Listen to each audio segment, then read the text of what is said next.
nobody on the dot, I'd like to call this meeting to order. Roll call, please. Mayor Louis Trujillo. Present. Councilor David Romero. Here. Councilor Elaine Rodriguez. Present. Councilor Michael Montoya. Present. Councilor David Ulibarri Jr. Here. Thank you, Mr. Mayor. We do have a quorum. Thank you. Is there a veteran in the house tonight? Military veteran, would you care to lead us in the Pledge of Allegiance? I pledge allegiance to the flag of the United States of America and to the republic for which it stands, one nation, under God, indivisible, with liberty and justice for all. Thank you.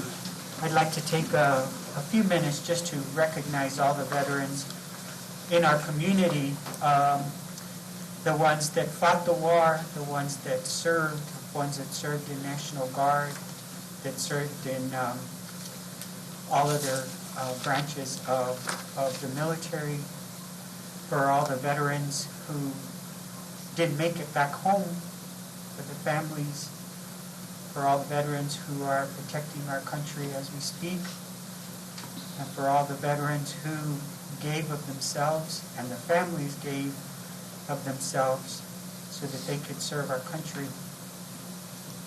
And I'd like to take a quick moment of silence and recognition for all the veterans in our community.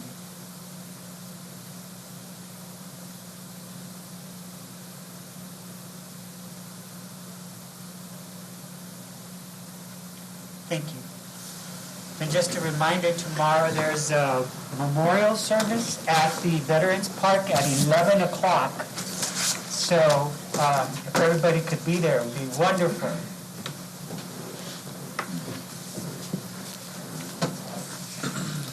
I'll entertain a motion to approve the agenda. Mr. Mayor, I make the motion to approve the agenda as presented. There's a motion on the floor by Mr. Romero, second. Second, Mr. Mayor. Second by Mr. Montoya. Roll call, please. Councilor Rodriguez. Yes. Councilor Ulibarri Jr. Yes. Councilor Montoya. Yes. Councilor Romero. Yes. I have a motion by Councilor Romero, a second by Councilor Montoya. Thank you, Mr. Mayor. Motion carries. Thank you. Next order of business, Mr. Mayor, is public input. We do have one individual, and they will be speaking during the public hearing as it pertains to the item for the public hearing. Very well. Moving on to mayor's appointments, reports, recognitions, proclamations. We do have a proclamation to read for Small Business Saturday, which is a Saturday after Thanksgiving. And do you want to go ahead and read it? Certainly, Mr. Mayor. Whereas the government of Las Vegas, New Mexico celebrates our local small businesses and the contributions they make to our local economy and community, according to the United States Small Business Administration, there are 31.7 million small businesses in the United States. They represent 99.7% of firms with paid employees, and they are responsible for 65.1% of net new jobs created from 2000 to 2019. And whereas small businesses employ 47.1% of the employees in the private sector in the United States, 88% of United States consumers feel a personal commitment to support small businesses in the wake of the pandemic, and 92% of small business owners have pivoted the way they do business to stay open during the pandemic. And whereas 97% of Small Business Saturday shoppers recognize the impact they can make by shopping small, 85% of them also encourage friends and family to do so too. And whereas 56% of shoppers reported they shopped online with a small business on Small Business Saturday in 2020, and more than 50% of consumers who reported shopping small endorsed a local business on social media or shopped at a local business because of a social media recommendation. And whereas Las Vegas, New Mexico supports our local businesses that create jobs, boost our local economy, and preserve our communities, and whereas advocacy groups as well as public and private organizations across the country have endorsed the Saturday after Thanksgiving as Small Business Saturday, now therefore Louis A. Trujillo, Mayor of the City of Las Vegas, New Mexico, along with members of the governing body, do hereby proclaim November 27, 2021 as Small Business Saturday, and urge the residents of our community and communities across the country to support small businesses and merchants on Small Business Saturday and throughout the year. Thank you, Mr. Thank you, Cassandra. I'd like to just let the public know that on Black Friday and that Saturday, we are closing all highways in and out of Las Vegas, so you have to shop in Las Vegas. I wish I could, but we're not. And Mr. Montoya, you have some recognition, some good neighbors, buen vecinos. Thank you, Mr. Mayor and Council. I'd like to call forward Natalie Jean Martin. Is she here? Also Tom Bingham.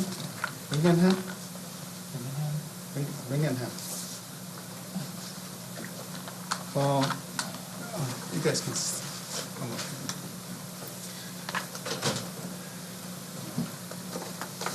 You guys have been keeping a lot of things behind our backs in secret. Mr. Mayor and Council, people of Las Vegas, citizens, I've called Tom and Natalie because to present you the Buen Vecino Award. This is a Mayor and Council's award for 2021.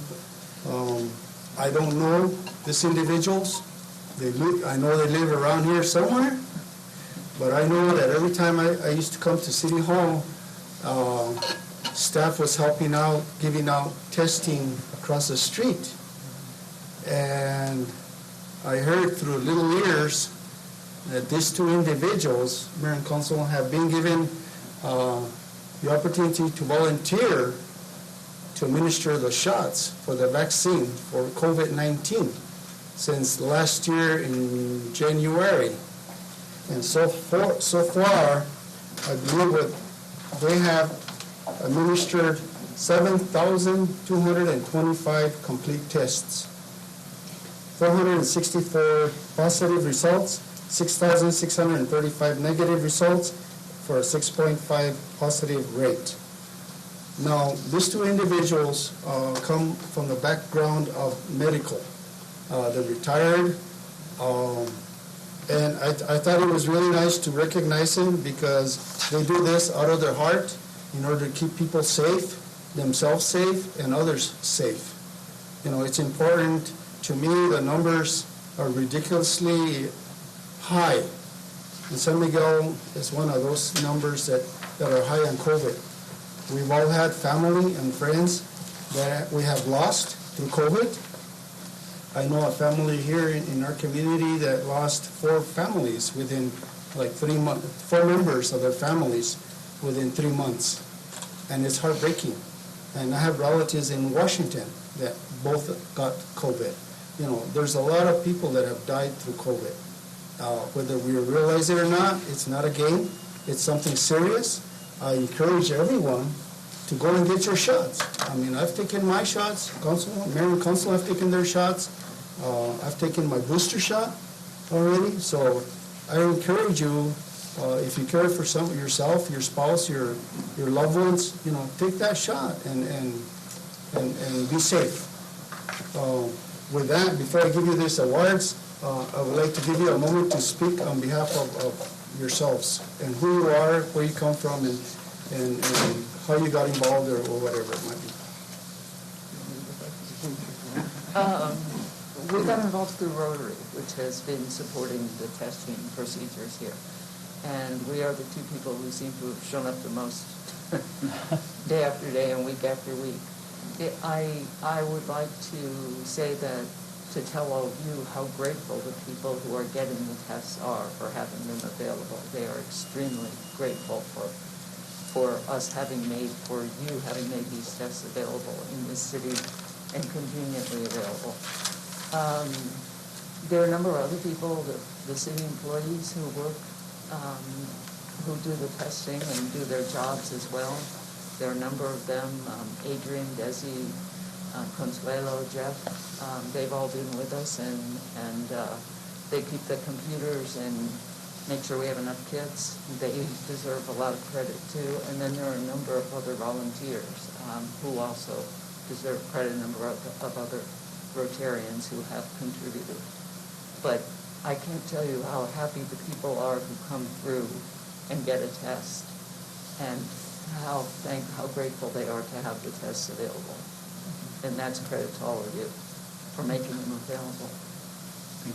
Thank you. Tom? Yeah, I'm Tom Birmingham, and kind of a newbie around here. I've been here about 2 years, and I've got a place right across from Lincoln Park, got in the corner of the old 1886 house where White Earp was filmed and all the pretty horses. So I'm enjoying living here so far. Well, thank you so much for all you do. We really appreciate your work. Well, this is a Buen Vecino Award 2021 in recognition for the important contributions and for your extraordinary service and dedication to the city of Las Vegas and its community. Thank you very much. Thank you. Thank you for your service.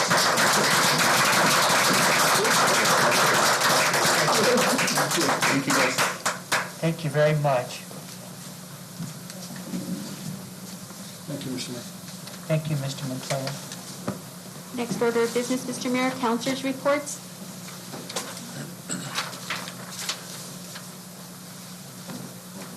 Council, Mr. Mayor, go ahead.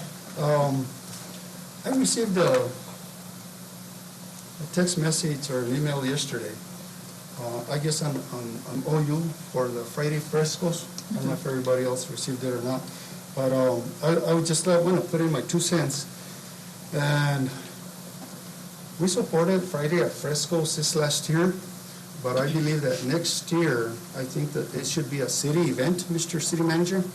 I think we should focus on doing it in-house and promoting it in-house, and the reason is because we already supply police protection, fire protection, traffic control, and much more. And we already really control the advertisement of it also. So I think that it would only be right that I want to thank the Las Vegas First. I guess they were the ones in charge of it last year and have been for a few years, I guess.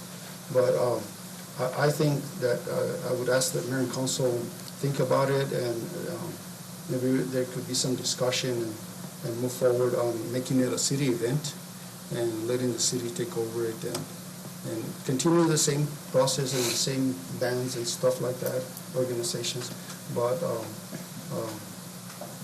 let's see if we can just do it in-house. Thank you, Michelle. Thank you. Anybody else? I just have a few, some of the meetings that are coming up that I'll be attending. So tomorrow is Veterans Day, and there's a memorial service at the Veterans Park at 11. And tomorrow is extra special because it's 11/11, and I thought that the ceremony was going to start at 11/11. That's what I understood, but it starts at 11. So there's enough 11s, I guess. And so I'm honored to be there and be a part of the Veterans Memorial. And after meeting with Leo Maestas today, we had a constituent ask, why don't the lights at Memorial Park, at the Veterans Memorial Park, why do they just have to be white?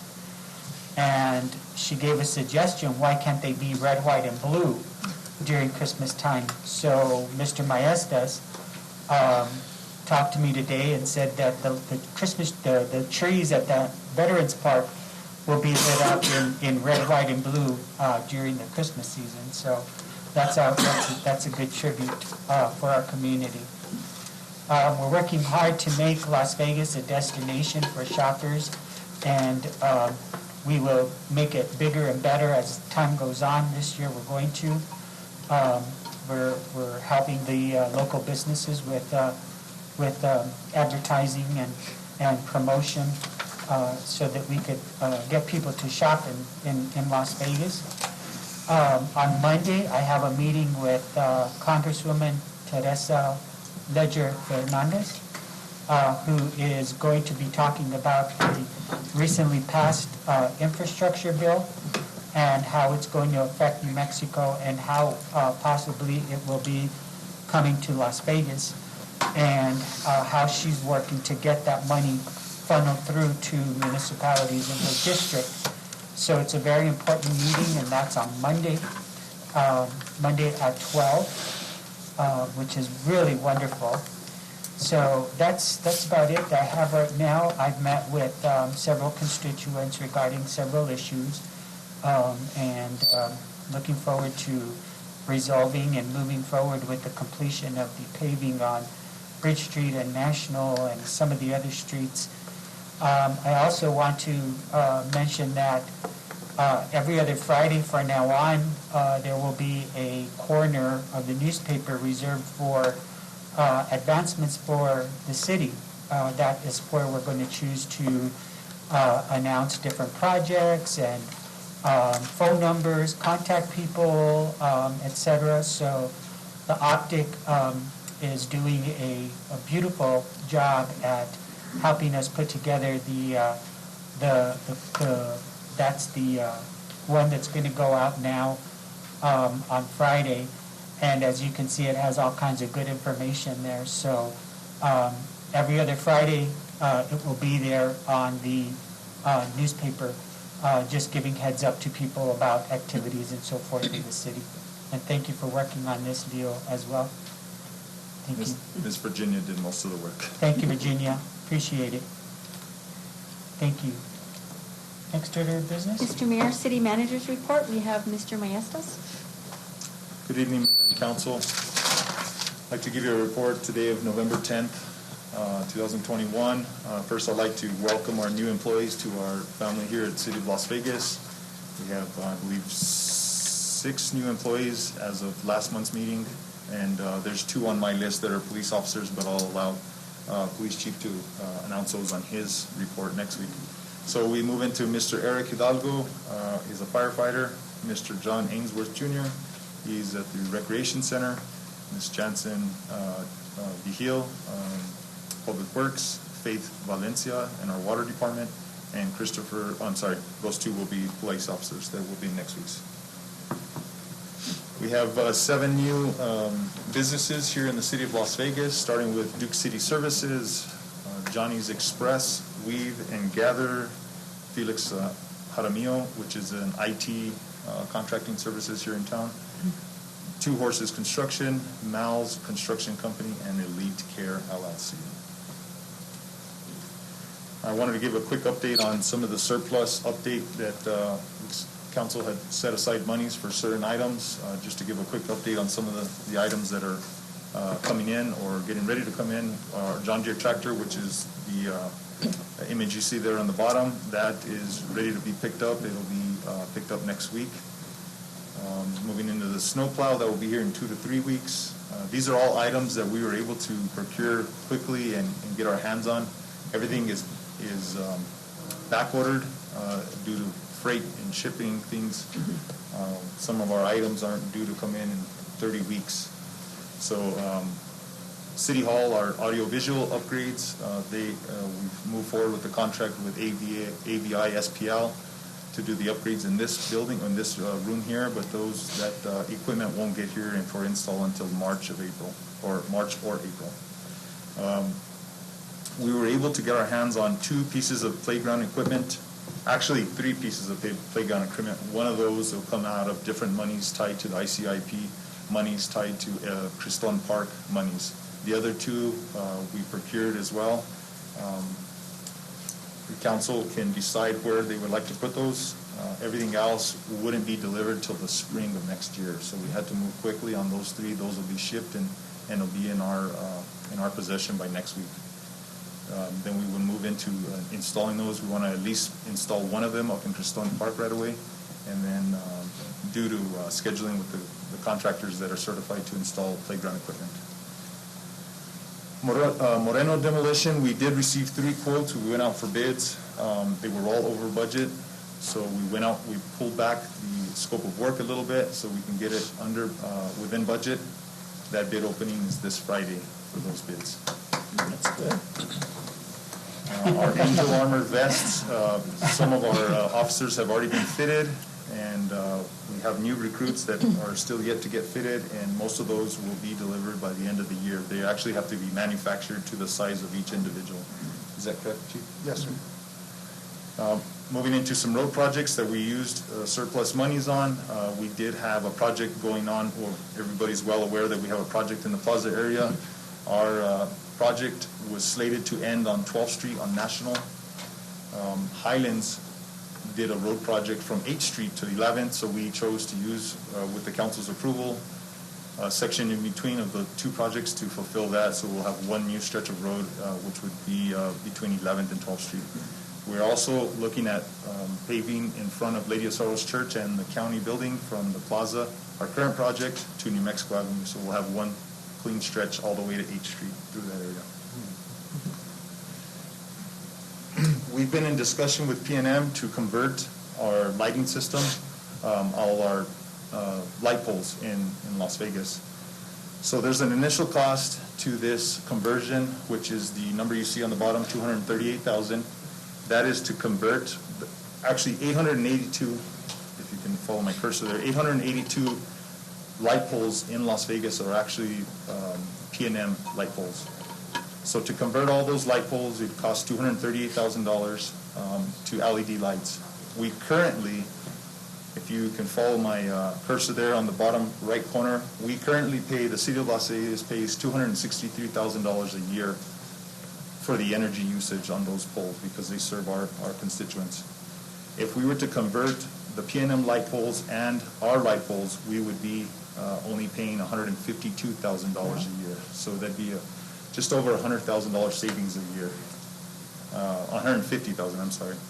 So virtually this conversion would pay for itself in a year and a half. So we're discussing things with DFA to see what our options are about a loan, a short-term loan to be able to do this, obviously with Mayor and Council's approval to move forward with the conversion of all our light poles in Las Vegas. That's a large savings.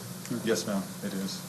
It will have better lighting, we'll have consistent lighting throughout the city, and maintenance, it does put a lot of pressure on our electricians right now of trying to maintain and switch out new lights, the old sodium-filled light bulbs that we have currently. And that also encounters the replacement? Yes, that original number there, the $238,022.50 would be for the lights themselves and the replacement of all the P&M owned lights, which is 882 lights in Las Vegas. The city of Las Vegas only owns 350 lights. It's ourselves that we maintain, or that we own. Mr. Maestas, Yes, sir. so a really good friend of mine, when we were on city council years ago, 20-some years ago, brought before the city council a resolution to make sure that the lights that we install comply with the night sky ordinances and stuff. Does the replacement of these lights, do they comply with the night sky? Yes, sir. They do, so it's not going to be so much light congestion in the sky. No, sir. So Santa Fe and Albuquerque is almost done with their full conversion. Santa Fe is starting their conversion. We would be the first rural community in New Mexico to do a conversion of this size. So, Good. Thank you. I wanted to give a quick briefing on our New Mexico True campaign. There's been a lot of discussion throughout the city that Las Vegas hasn't done much in advertising. Beginning of the year, the city went through the process of picking a package with the New Mexico True program, and I'd like to ask Ms. Virginia Margo to join me up here so we can kind of give you a quick briefing of all the advertisements that have been going on up to the current and ongoing till the end of the fiscal year. We've had stuff in Denver Magazine, Albuquerque Magazine, but I'll let Miss Virginia kind of give you that briefing, if I may. And this is, you're referring to businesses, right? Promoting Las Vegas in general? In general, Yes. It's the overall campaign to promote Las Vegas, overall, the general tourism of Las Vegas. Okay. So it counters some of the negative emails that we've been receiving regarding not doing enough for many of the small businesses. This is Yeah. a good report. Yeah, this is a lot of the FY22. Of course, there's more that's in the background besides this, which we'll probably do a presentation on later. Okay, all right. Yeah, but this right here is just the FY22 New Mexico True Grant. what he's showing here is the list of all the placements that we get. And so you'll notice in there that some of them have 2 placements that we have. Before we move on, let me just bring your attention to the total amount that the city has invested in this, which is $157,000 that we've invested towards this campaign. So, I'm sorry, go ahead. No, and that's a good point. And also, if you notice up there, it says 79,000 and 79,000. That's because the state puts in half and we put in the other half. So we put in the 79, they put in the other 79, and we get the 157 in total marketing. And so these are all the different things that we did. I know the way we chose this originally is lodger's tax, city council. Everybody had been really saying that due to COVID, we should really look into digital. And so this was like in May, I believe. So by June, July, we had told the state that was our focus. They send a package, and then we choose from those packages. And so this is what we ended up with. We have a lot of Facebook, you could see. We have a lot of Instagram. And the thing with these is they do all the research, the photos, everything, of course. You know, we sit down with city manager and everybody and review and make sure the information is right before they get posted. But they do like a whole 3 months in a certain program, and once we review them and approve them, then they're just automatically posted every day on those dates that they're scheduled to post. So that's a lot of that Facebook, Instagram that you see in there. And again, a lot of the digital ads, so you'll see the banners like on the Albuquerque Journal, New Mexico Magazine, these ones that say print plus but digital.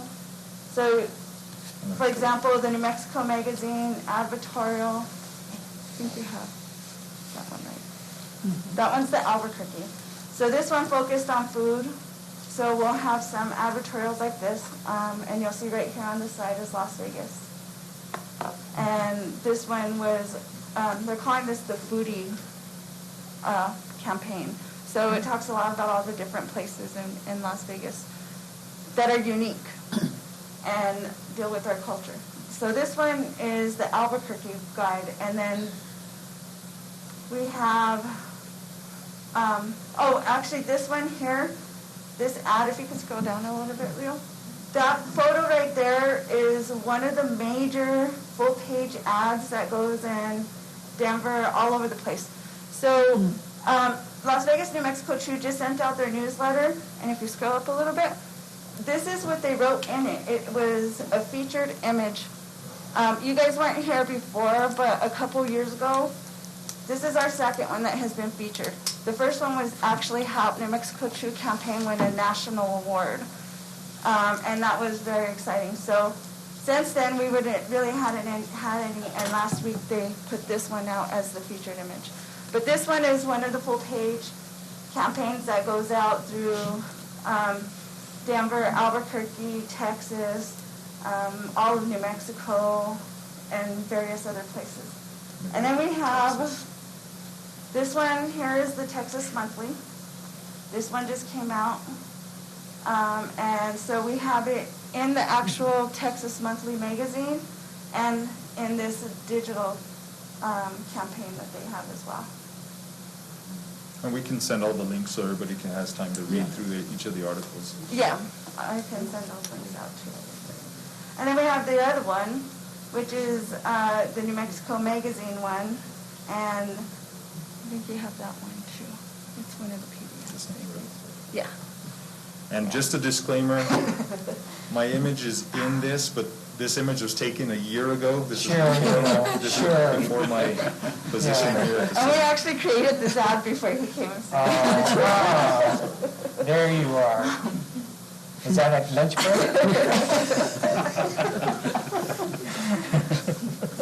So this is out of the New Mexico Magazine this month, in actual paper form. And this one covers the history of Las Vegas. So it talks a lot about the history. Everything from being a town of farming and how it created the fiestas all the way up to, taking virtual tours and stuff in Vegas. having lattes at Olivia's Cafe. So we do have quite a bit. So these are the most recent ones. We have some more that will be coming out.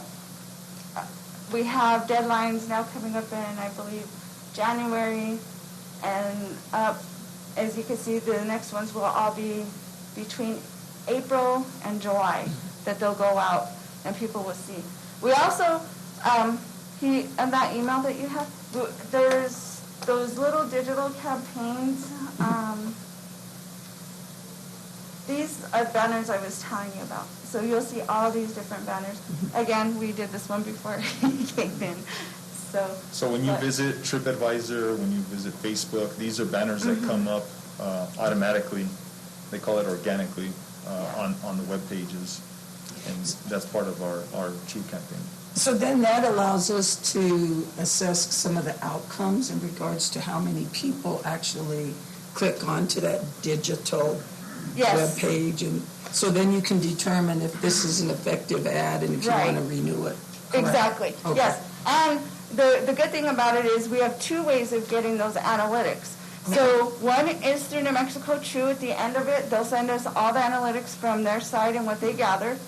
And then what we do is we look at our website to see if we can match them up and see how many went to the website based on those as well.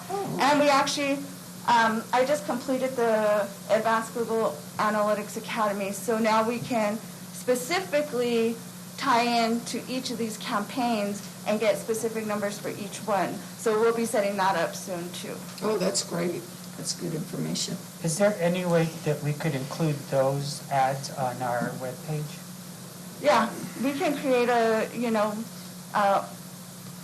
section of, showcasing Las Vegas or something like that and put them all in there. Okay. Yeah. Definitely. So these are the majority. There is one other set. I don't know if you got that one. During the first campaign we had on this, we normally have a lot of events that we promote. This year we didn't really have as many, but we did have one major one, and that was the New Mexico Cruise. We were able to promote that one. And so we have, there we go. So we have these digital boards that are all over the highways in and around Albuquerque. Okay. Yeah. So these are the boards that they were on quite a few of them, and that's pretty much what they were. Oh, that's Those are on top of our already billboards that we have on I-40, Yeah. I-25, 518. Yeah, those are our additional billboards we have, and then these are all part of the... And that's one of the billboards that we have. No, this one's actually digital boards. That's part of the True campaign. That Yeah. is cool. That's very good. This is by Cottonwood Mall and Cibola High School. And this one is off of I-40 in Albuquerque down on 12th Street. And this is up in the Heights in Albuquerque.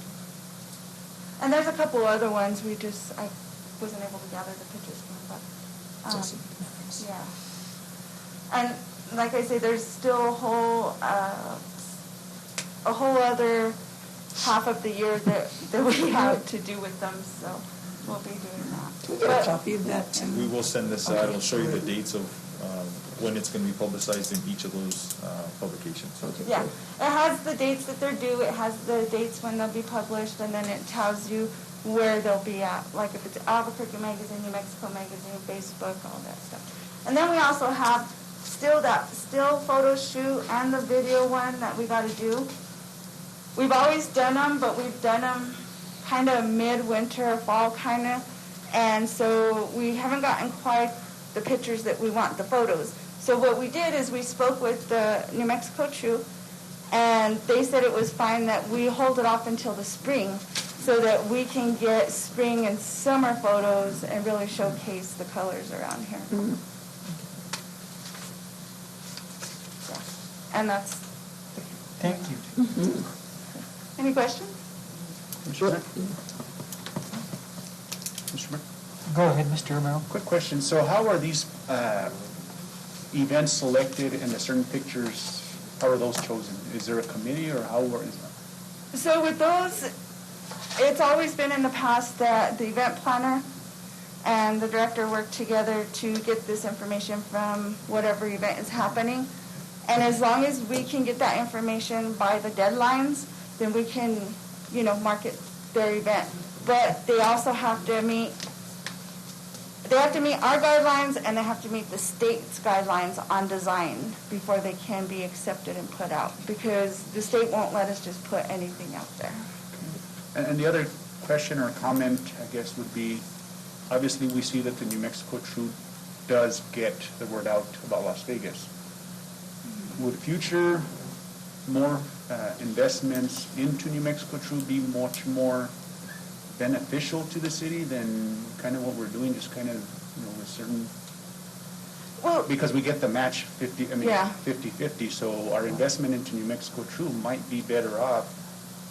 Well, I kind of like the direction that it's going now. So what's happening, we could invest more, but we also got to remember when we invest into New Mexico Trot, the majority of it is going to be like that cowboy picture, where it's just the photo, the tagline, and says Las Vegas is New Mexico Trot. So the direction that we're going now with the marketing committee is that we have so much in New Mexico Trot, but then we do so much of our own placements, which allows us to take it a step further and say we want to do a list of events, or we want to promote Come Live in Las Vegas. We can do that. With the New Mexico Trot campaign, we can't do that. Okay. So the new direction that I'm seeing and hoping that it goes will allow us to have a lot of, like New Mexico Trot, but be able to be more creative and support more of Las Vegas than, just a photo and a tagline. So you're saying, for instance, there's real estate magazines, so you're saying maybe focus on some of these literature or brochures. Right, like for example, the marketing plan that the marketing committee is coming up with, they've selected, a variety of things, everything, and they even talked about maybe including like marketing at, New Mexico United or Isotopes, or, places that a lot of people are going to see Las Vegas. They also talked about doing like Arizona or, Texas. City manager was, we just got one for the Santa Fe Visitors Guide. And it's a double page full layout spread, and we're going to put the events and all kinds of stuff in there. So that's another one that's a good example of being more creative. Another idea that's been brought forth, and this, I don't know if this has kind of come across you guys there at the marketing committee, is at the airport advertisements. I don't know if that's... Yeah, and all that can be included in the marketing plan, yeah. So as far as New Mexico Trot, they have set packages, and you just pick a package, and it runs with everything that's on that package. And this is the package that was previously chosen, so they use photos from previous photo shoots in this campaign. That was the question I was going to ask. I do go onto Facebook occasionally, and I've noticed that residents take a lot of pictures, some beautiful pictures of like the colors in the fall. Is there any way that we can utilize that also? So residents can, submit pictures that we can use for advertising? I know that the Chamber of Commerce does that now for like their calendar and stuff. We do that with New Mexico Trot for our social media. Okay. So they actually seek out pictures from the local residents or visitors or whatever it is. So if you notice on our Facebook, on our Visit Las Vegas Facebook page, on the post, it'll have a little saying, and then underneath it, it'll have a camera and it'll have a name. Yeah. That's crediting the photo, the person got the photo from. Because there were some beautiful fall pictures. Yeah. That's what I thought. Yeah, so a lot of those are from the visitors and from the residents. And we can always create a portal for citizens to submit their images, Yeah, and then we get the I approval think that'd to be use them on kinda any cool. future advertisements. That'd be great. Yeah.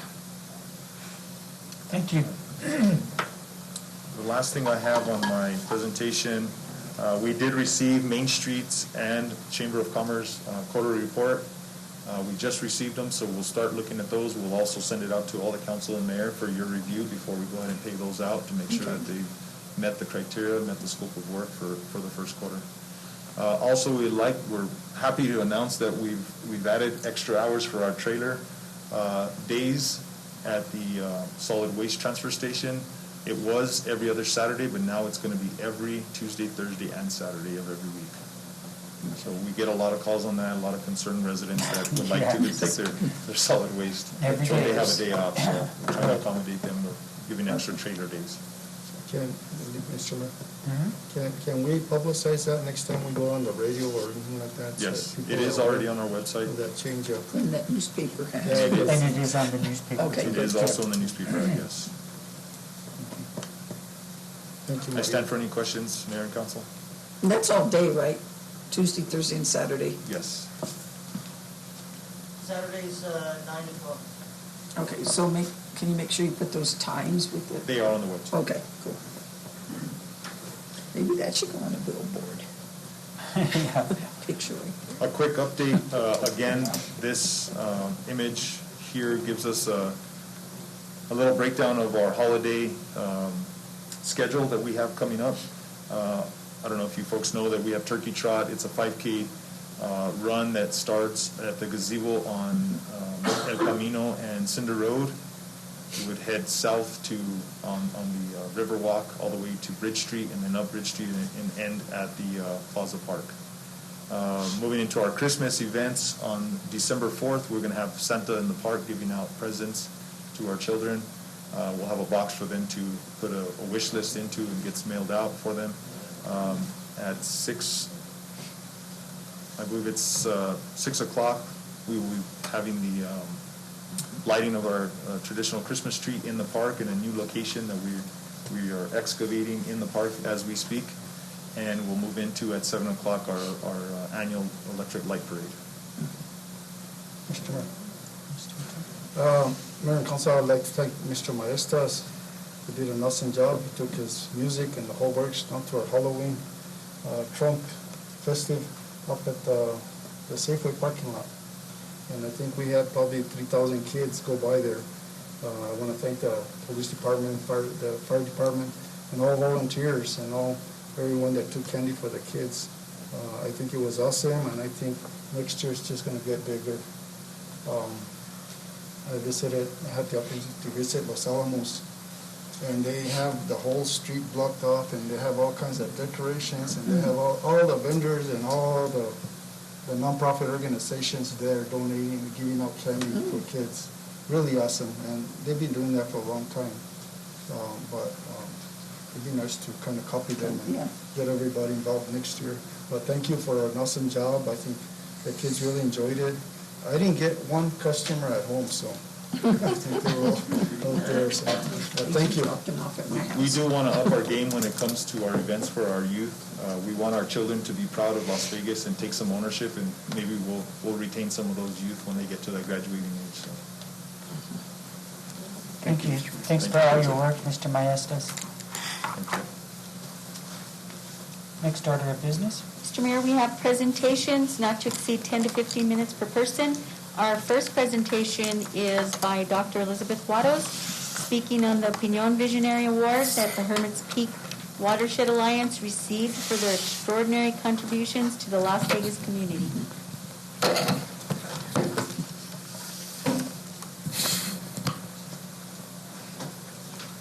Welcome, Dr. Juarez.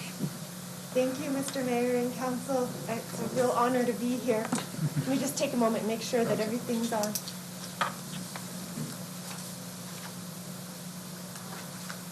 The rule of thumb with some old computers is not to push too many buttons too quickly. Just give it some time, huh?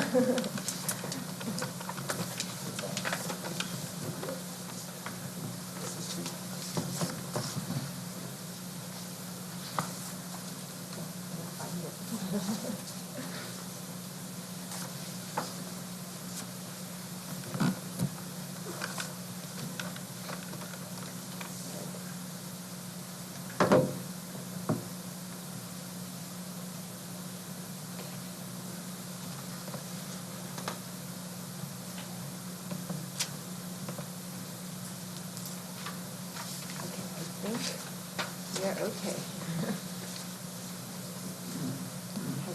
Hoping for the best there. Okay, it went away. There we go. So again, thank you so much for giving me an opportunity to speak with you today. I have this honor of being able to tell a story of a surprise, it was sort of a surprise award. The Hermits Peak Watershed Alliance is a nonprofit that's been working in the area, based in the local area for over a decade now. And I've had the honor of doing some work with them. And this award, they received a call saying that they received this award from the Santa Fe Community Foundation. And the award being for visionary work. So it's a big, listen to what the award is about. This award, coming from the Santa Fe Community Foundation, honors a nonprofit, so I think they do it annually, that can anticipate the unmet need of future generations and has the stamina to achieve success. So this is like a real honor. I happen to know that the Hermits Peak Watershed Alliance was nominated by our own Las Vegas Community Foundation, Elmo Baca. He's the one who thought of this. The Hermits Peak Watershed Alliance has done work in the Gainas, the Sapeo, the Mora, and the Tecolote watersheds recently, but they wouldn't have received this award if it hadn't been for the work they've done in Las Vegas, New Mexico, with the support of the city of Las Vegas on the city's property of the Gainas River Park. That was the real core of why they received the award. So there was a wonderful opportunity to be honored. The Watershed Alliance was welcomed to Santa Fe at the La Fonda, and there was a presentation, an award ceremony, and in the process they made a video of the work, so of the Hermits Peak Watershed Alliance work. So I want to show that to you, and then have an opportunity to just highlight some of the key things about the work that we're doing here with the city, and how crucial they are according to the focus of this story. This is just about 4 minutes long.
Sorry about the pause. No. The computer has, I think it's doing it. So It's coming.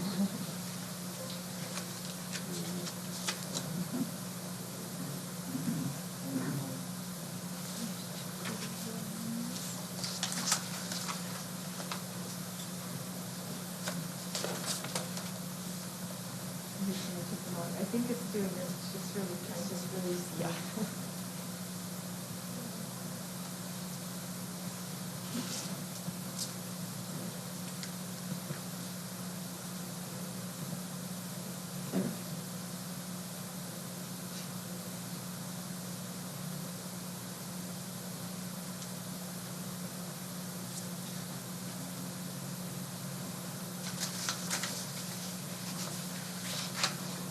Does this count towards my 15 minutes?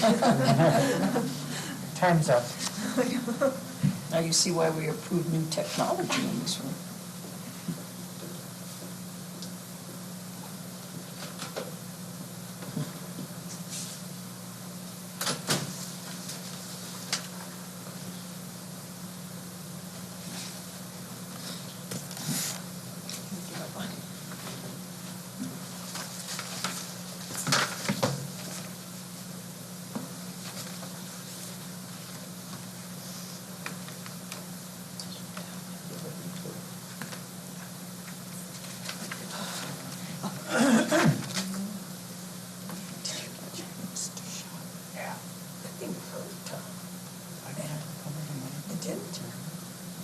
her for like, not 3 days. It was painful.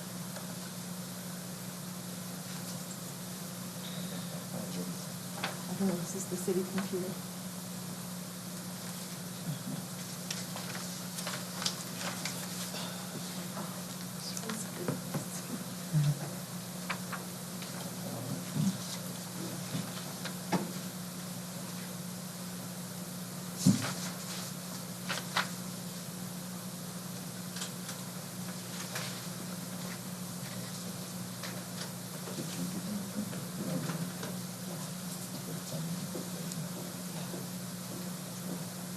Okay, if it doesn't, I think if it doesn't load in the next, oh, it looks like there's a little garbage train.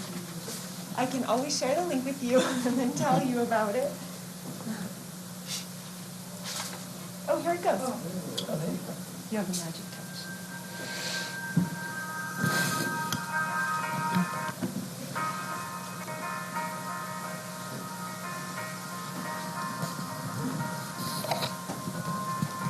Carencia, a sense of place and connection to the land and water that sustains us, has been at the foundation of the Hermit's Peak Watershed Alliance. 13 years ago, we had a vision of our community working side by side to care for the watersheds that sustain us. And that vision is still vibrant today. We're working to ensure cold, clean, and abundant water for all living things, but especially for our families, our farms, and our ranches. And we do that by restoring the health of the Gainas, the Tecolote, the Sapeo, and the Lower Mora watersheds, right here in beautiful northeastern New Mexico.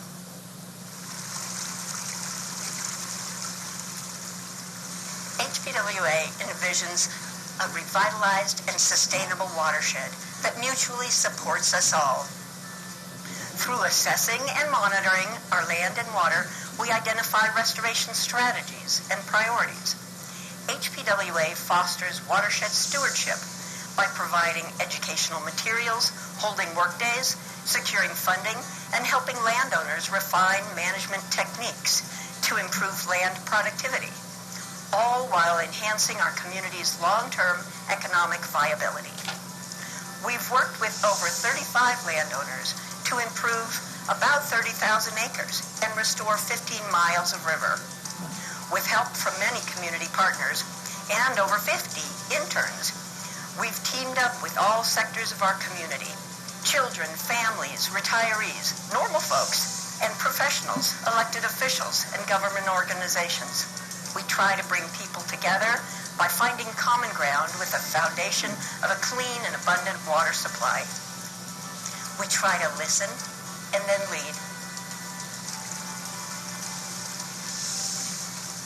Our community foundation and our generous donors have been impressed by the work of the Hermit's Peak Watershed Alliance to preserve this wonderful Gainas River watershed.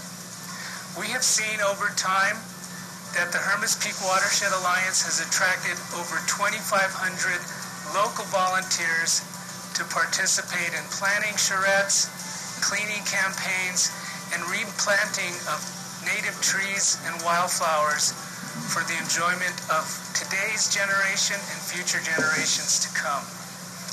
We are very proud of the work they have done to bring new pride to our community. This river used to divide our town, but now it unites our town, thanks to the great efforts of the Hermit's Peak Watershed Alliance.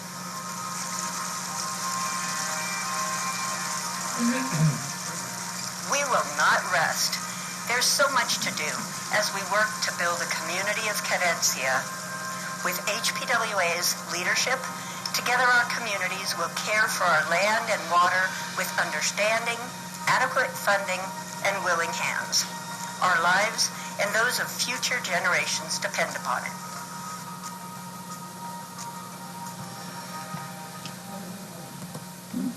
Very nice. It is. It's beautiful. Thank you for being so patient to see that. And so while this loads, I just want to tell you that you all know a lot of the story of how much the community has come together to work to focus on the Guaymas River Park as a place that can be the centerpiece of Las Vegas, and really should be, because this is the source of our water, 90% of our drinking water. The community's come together to make a design, and we're at the point where we have a design completed, and we're moving now to implementation of that design. And I'd just like to have this opportunity to say, because of the focus of the Hermits Peak Watershed Alliance, it helps us to keep in mind the most important thing, is our connection with the water. If it weren't for focusing on the Guaymas River being for what little water we have, because we really don't have much, and we don't know how much we will have, but what little we have, we should make sure that the little we have is the cleanest and most abundant as possible, and so that it supports us and all the community of plants and animals around it as well. That's what makes me so proud of our community-driven design, is that we have this design that includes paths and lights and trails and play areas, fishing docks, some handicap accessible, orchards, all kinds of things, like a long list. I think you've all heard the story. But without the water, it's just, we have nice things, but there's nothing there but a bench. So we need to come around and focus on the water first and foremost. So the community design's given us a way to really enjoy our space of our beautiful water and the bosque around it, and appreciate it and respect it as well. Because this is our precious water supply right here, the Rio Guaymas. It's so, I can't not have an opportunity to speak and not say, look who's been involved with this project. These are just, it's so hard to find a few pictures because there are so many. Our youth they are leading the cleanup crews. These two, Hannah and Naomi Mora, where I think Naomi was the youngest City of Las Vegas employee last year. At 14 years old, was able to be hired by the Clean and Beautiful program to lead cleanup efforts and teach young people in Las Vegas about stewarding our land and taking care of the water. We've been supported by the Outdoor Recreation Division and Outdoor Equity Fund to take kids birding and fly fishing in the river park. And we've been able to go with families and enjoy what the river has to offer. And I'd just like to say that these children and these projects have been leaders in the state and even in the nation. And I only know this. I mean, we're just doing what we like to do and what we enjoy. But I've been called by various organizations, the New Mexico Tourism Department, even the National Endowment for the Arts, and the Outdoor Recreation Roundtable, the national one, to speak about what we're doing here in Las Vegas. So our youth are being leaders in terms of how it's best to interact with our water, and how it's best to let the youth help lead the community. This is it's a win-win, this project, and focusing on water, because if we focus on taking care of ourselves and we take care of our own community, then when visitors come, they get to see a beautiful operating community, and they also get to enjoy the things that we are enjoying. So it's win-win. Whatever, we don't get to just make things for tourists, we get to show the tourists what we enjoy. So there's no question that seeing our youth out there learning to enjoy the river and then also learning to take care of it. Taking care and working hard, but also having fun, like the combination is just a perfect cycle. I also have for you this opportunity for just 2 more minutes, this document here that has some information about funding that has gone to the Guaymas River Park. Let me correct, it says it's secured by Hermits Peak Watershed Alliance and Friends. Not everything on this list is secured by. There's just been some things connected to. The reason I give this to you is because it shows the wide variety of where funds are coming from. A little bit here, businesses, private, state grants, 1 or 2 federal grants, lots of support from the state capital outlay.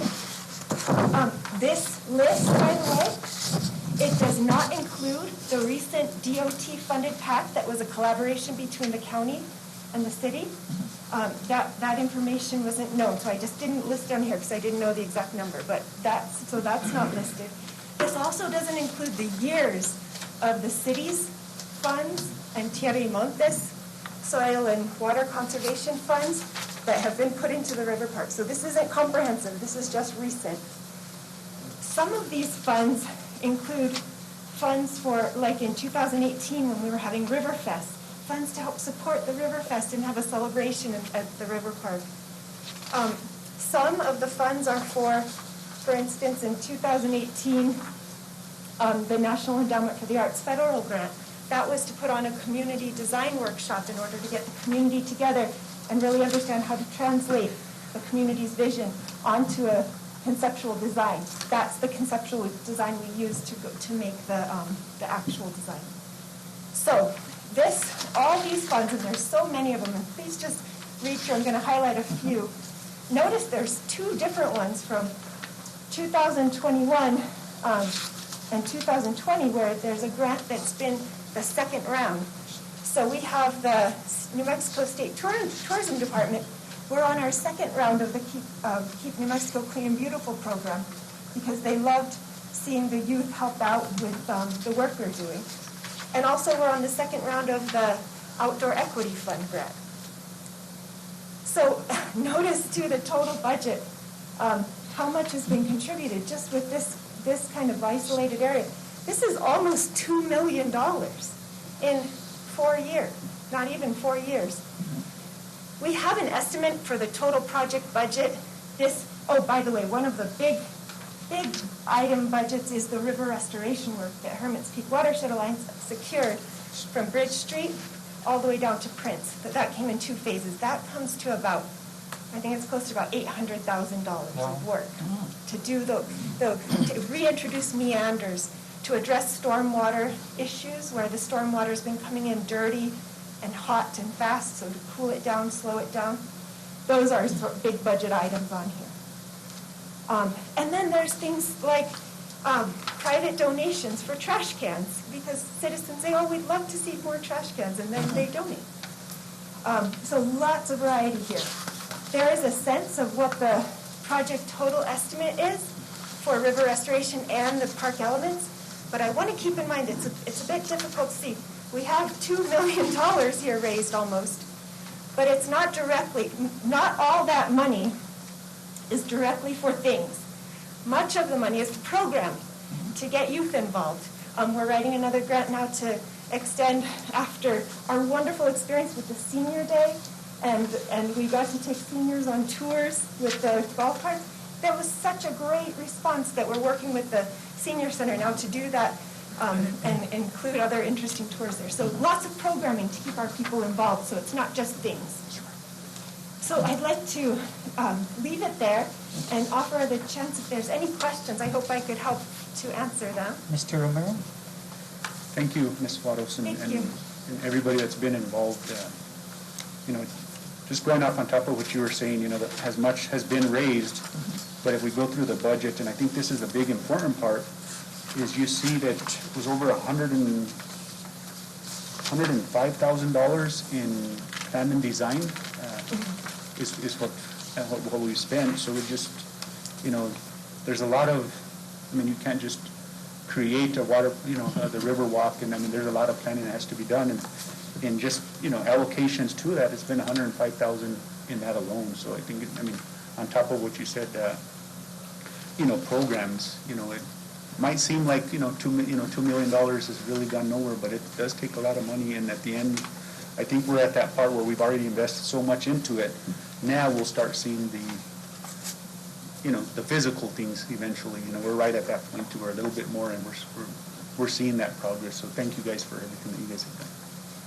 Mr. Mayor, Councilman Romero, thank you so much. I meant to point that out because at the bottom we get this total estimate of about how much everything would cost to build. That doesn't include the design work and the planning work. And you're right, that's so expensive and it takes so much time and it must be done. Otherwise, things are kind of on top of each other and not laid out correctly. It's such an important part. So yeah, I think sometimes it can sound frustrating. Like we put so much money into this. Where are the things, right? The things are set on paper in computer files, and we will start seeing more things now. So thank you for pointing that out. Mr. Montoya? Yeah, thank you, Dr. Paros, for coming and informing us about this prestigious award. I was a lucky guy, I guess, to have been invited. The mayor couldn't attend, so I went, my wife went. And it was a nice evening. I did go at my own expense, guys. Okay. This visionary award, it recalls my mind back to a year ago in March when I took a walk down the Cannabis River with Leah and Dr. Paros. And they were all like little kids, all excited and this and the other and all that I wanted to be a part of it and that I saw their dream, I saw their vision, and I saw what they were doing, and I jumped in and I told them, I'm committed to you guys for 4 years. I think wonderful things are happening in the Cannabis River. I think it's like I almost said, this is what's going to bring both communities, east side, west side, one city together. I've seen birds there lately, this last year, birds, geese, fish. There is fish in there. There's people there with fishing rods. I go, fishing rod. Yeah. But, you can actually. So there are fish in the area. I think we're pretty. They give out these 3 awards or 4 awards for different categories, and I think we were very fortunate to receive that award. The other thing is, it is like Dr. Vado says, this will help our economic development down the road. When people come visit us, they want to visit. A lot of people, the traffic, the foot traffic, bicycle traffic, scooter traffic down the Gainas and up the Gainas River, the trail has increased a lot. I'll tell you. There's even kids that are going, 12, 14 kids in one group at a time. And there's a lot of elderly that are going. I saw Dr. Juarez going through there with the Highlands go-kart with the senior citizens for the 4th of July, and they all enjoyed it. They were enjoying it. So I think, we've put in some lights. We've put in some trash cans. Benches and tables are coming down the road. They're on back order and so forth. But at the end of the day, it takes time. These projects take time, and there'll be an outdoor auditorium there, so people can use, schools can use. So it's something that everybody's going to enjoy. And I'm glad that you brought up this list, because you know what? All these people here and organizations are never recognized. And this is a wide range, from the city to the county to the nonprofit organizations to churches. Everyone that has donated, individuals have donated monies towards these projects. And again, it's nothing that goes particularly to the river itself and the park, but a lot of times it's the triple effect that hits our kids in our schools. And we teach them how to clean up after themselves, keep the river clean, that we show them that there's fish out there, that need that space too. So all these things are very important. And I thank you for the presentation, and thank you for your hard work, and congratulations on your awards. And I know we have 15 people from Vegas that attended that award ceremonies. That's right. And plus the board, which was really nice to see Las Vegas being well represented like that. That's Thank you. Thank you. Mr. And and the last thing I like to say is that this is so special because of the city, because of your mayor and council and every one of the city's willingness to cooperate with the nonprofit and the community. We have this special opportunity to have this public-private partnership so that we have that, because we don't have a magic pot of money to get out and just build what we want. We have to go after funding, and we're open to that much more funding. We don't only have to go after the government-related funding. We can go to private organizations too. So we have this really strong partnership there that opens up our opportunities and gives us more chance. And I thank you too for your time and for your support. Thank you I very have one much. question, Dr. Juarez. Yes, Is sir? there a pool large enough to do a polar plunge for New Year's Day? There's this one middle school student from West is always swimming. He was like, you find him floating in it all summer long. Who's that? Yeah, I forget his name, but this one kid, he's the same one I always see. He's like, oh, it's hot, and he's like, down below the second walking bridge. I think we could do the polar plunge there. I think we should. I'll be the first one to jump in. It was that flood of 2013. It dug it really deep, so I think we could do it. I'll issue a challenge to my friend for my fellow council. But I don't have pictures. Thank you so much, Thank you Dr. so much, Roberts. Mr. Mayor. Appreciate it. Cassandra? Mr. Mayor, next presentation is by Maria Gilvery, our Utilities Director, reporting on the gas rate increase due to the increase in cost of gas. Welcome, Maria. Thank you for being here.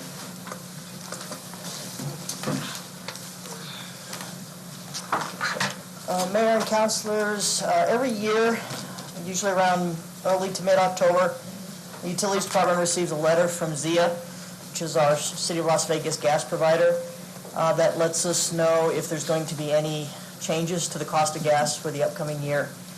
I think we were all kind of thinking this was coming down the road, but they did come back with some numbers, and I wanted to talk to the council and the mayor today about those numbers, what's behind those numbers, and any of our options that we have. So ZIA did present their final cost numbers to PRC, and they were approved by PRC. The cost of gas, when PRC makes a change to the cost of gas, that's a pass-through cost from them to us and from us to our customers. So there was no profit included in this cost of the gas increase. Every now and then, they do go before PRC and ask for a different rate change, which is related to cost of doing the business and cost of profit. But in this case, it is purely a cost of gas. And that's why some years it goes up and some years it goes down. So around August, ZIA noticed that the prices were going up, and they went ahead and had the rates locked in and were able to acquire a large quantity of gas, of natural gas, at the August rates. After August, it continued to go up. So around August, they got in at about $4, and they were able to guarantee a $4 rate for the next 12 months. By early November, it was up to $6. So we're kind of in a better place than we could have been, but ZIA did lock it in at $4 compared to the $6 that it was at in early November, late October.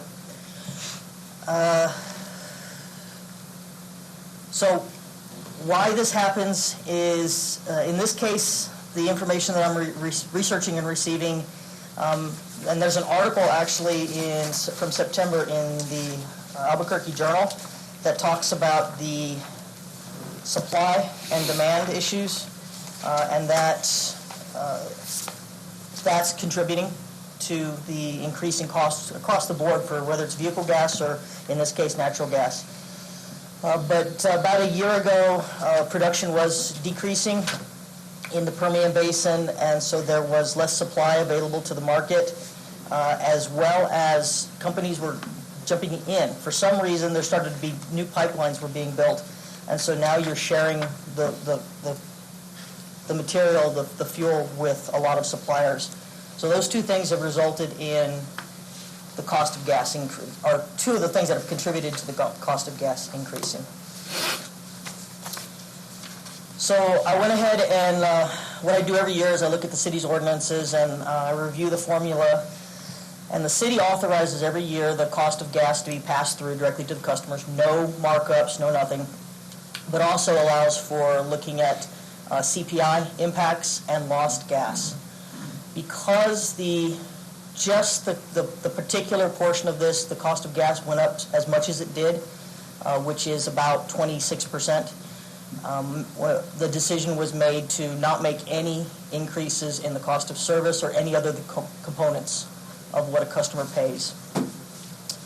So for instance, Zia's components are the cost of gas plus transportation through Colorado, because our fuel starts in Colorado, and then the cost of transportation through Zia's system. Colorado decreased their cost out of this component, and Zia kept theirs the same. So the cost is still purely the change in the cost of gas. So for the city of Las Vegas, we have three components: cost of gas, the service charge, and the cost of service. The service charge is staying the same. The cost of service is staying the same. The cost of gas is estimated to go up about 26%. But I do want to talk a little bit about CPI. So the Consumer Price Index this year is 5.2%. Over the last 7 years, 6 or 7 years that I've been doing this, the range was between 1.4 and 2.7%.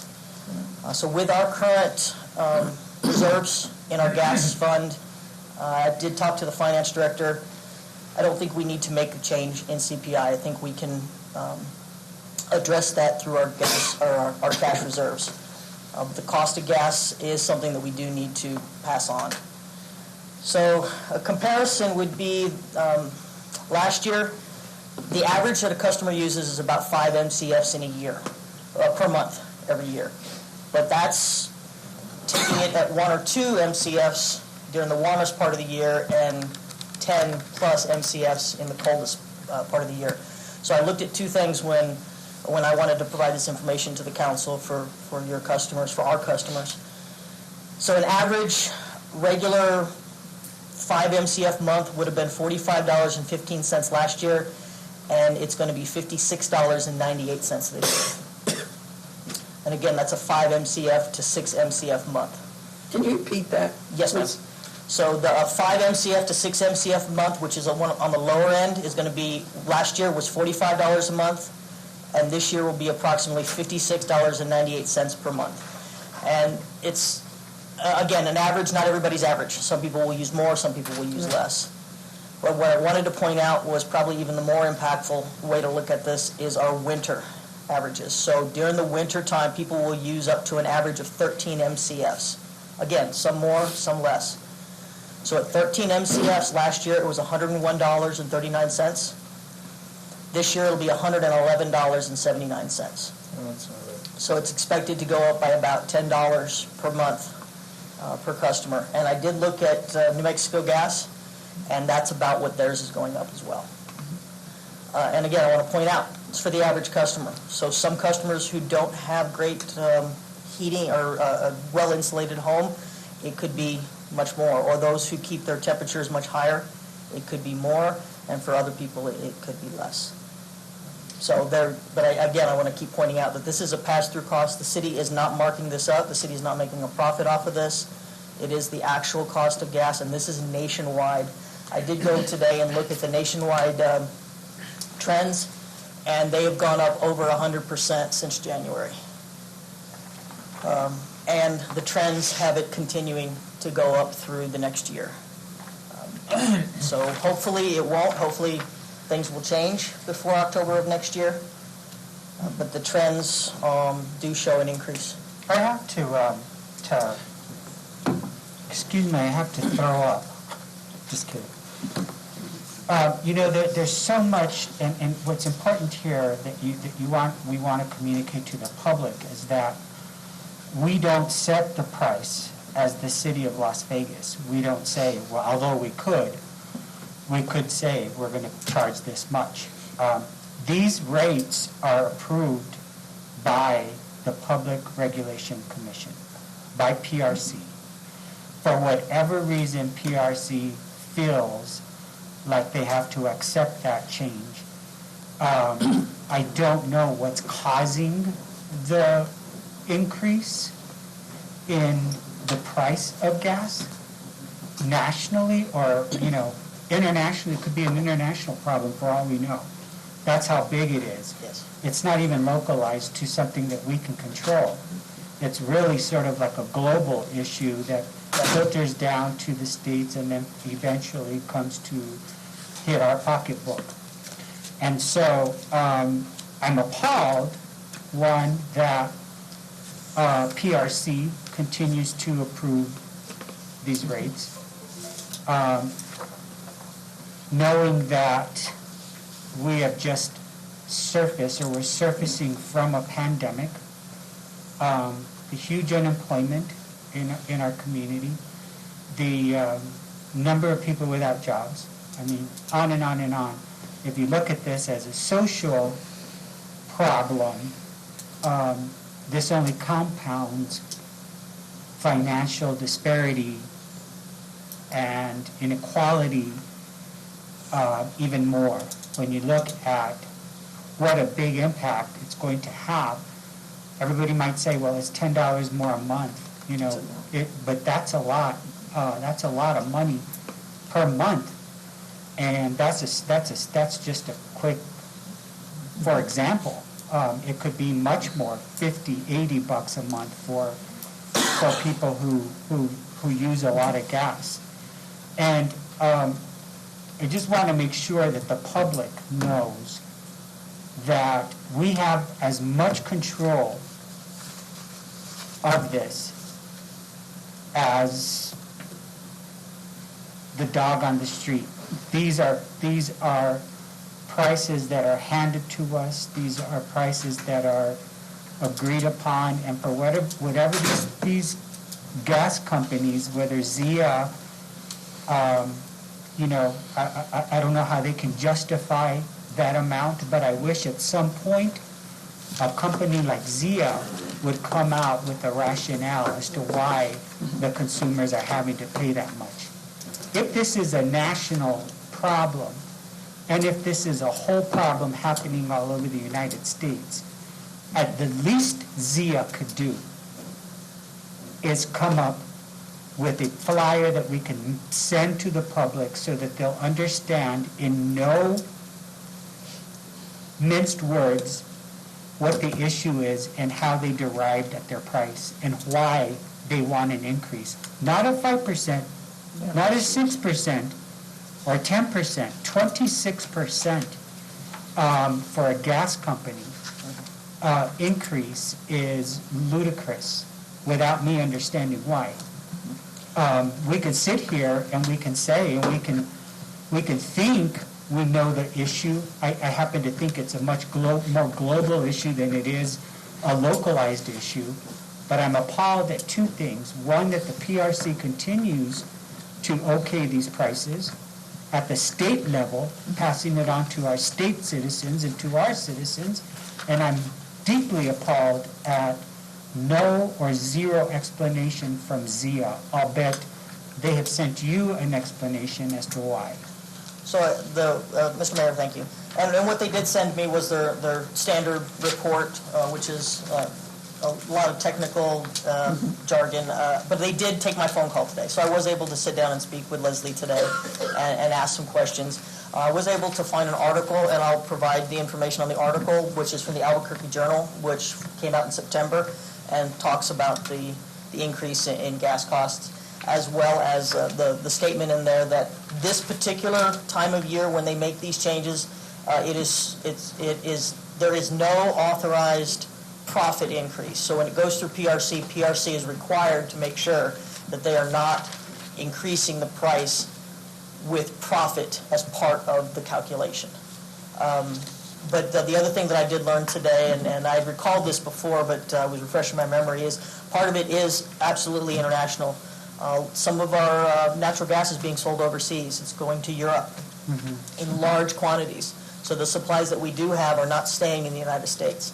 So they're being sold internationally. There is a potential for some sales involving Russia that could increase or decrease the cost depending on how those agreements are settled. But there are tremendous increases, not just in natural gas for heating the home, but as everybody sees when they fill up their vehicle now. I've already bought my propane for the winter, and that was very painful. So it's going to impact propane, natural gas, and any kind of use of petroleum. I did want to, if I could add one more thing. The one thing I wanted to add in here is kind of what's an option, but this is kind of just way outside the box, but I wanted to make sure everything was laid out there.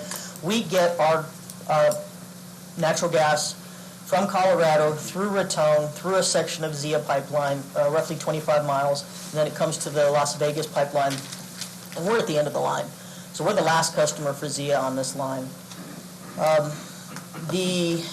There was an opportunity, I guess, in the past for the city to look at an alternative. How could we get away from having a distributor? To do that, we would need to have our own pipeline built. And we would have two options, one coming out of Santa Fe, or two, replacing the Zia pipeline up north. And you're talking $25 million roughly, and that's older estimates coming from the north, and $100 million to build a pipeline coming from Santa Fe. At the same point, I looked at New Mexico gas's prices, and they're having the same issue. So it would take out a middleman, but we would still be dealing with several of the increases.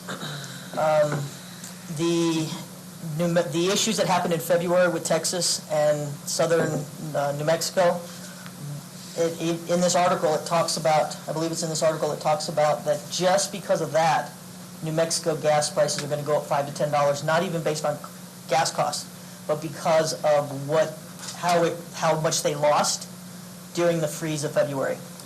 So New Mexico gas customers are probably going to go up more than Zia's customers. We did not get impacted by that.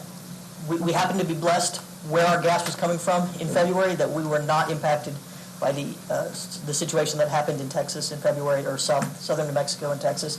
Similar to the one probably a decade ago where there was a brownout down in El Paso, which affected the providing of natural gas. Same thing. We happened to be able to receive our natural gas from the north, and we were not impacted by that. Mr. Romero? Thank you, Mr. Mayor.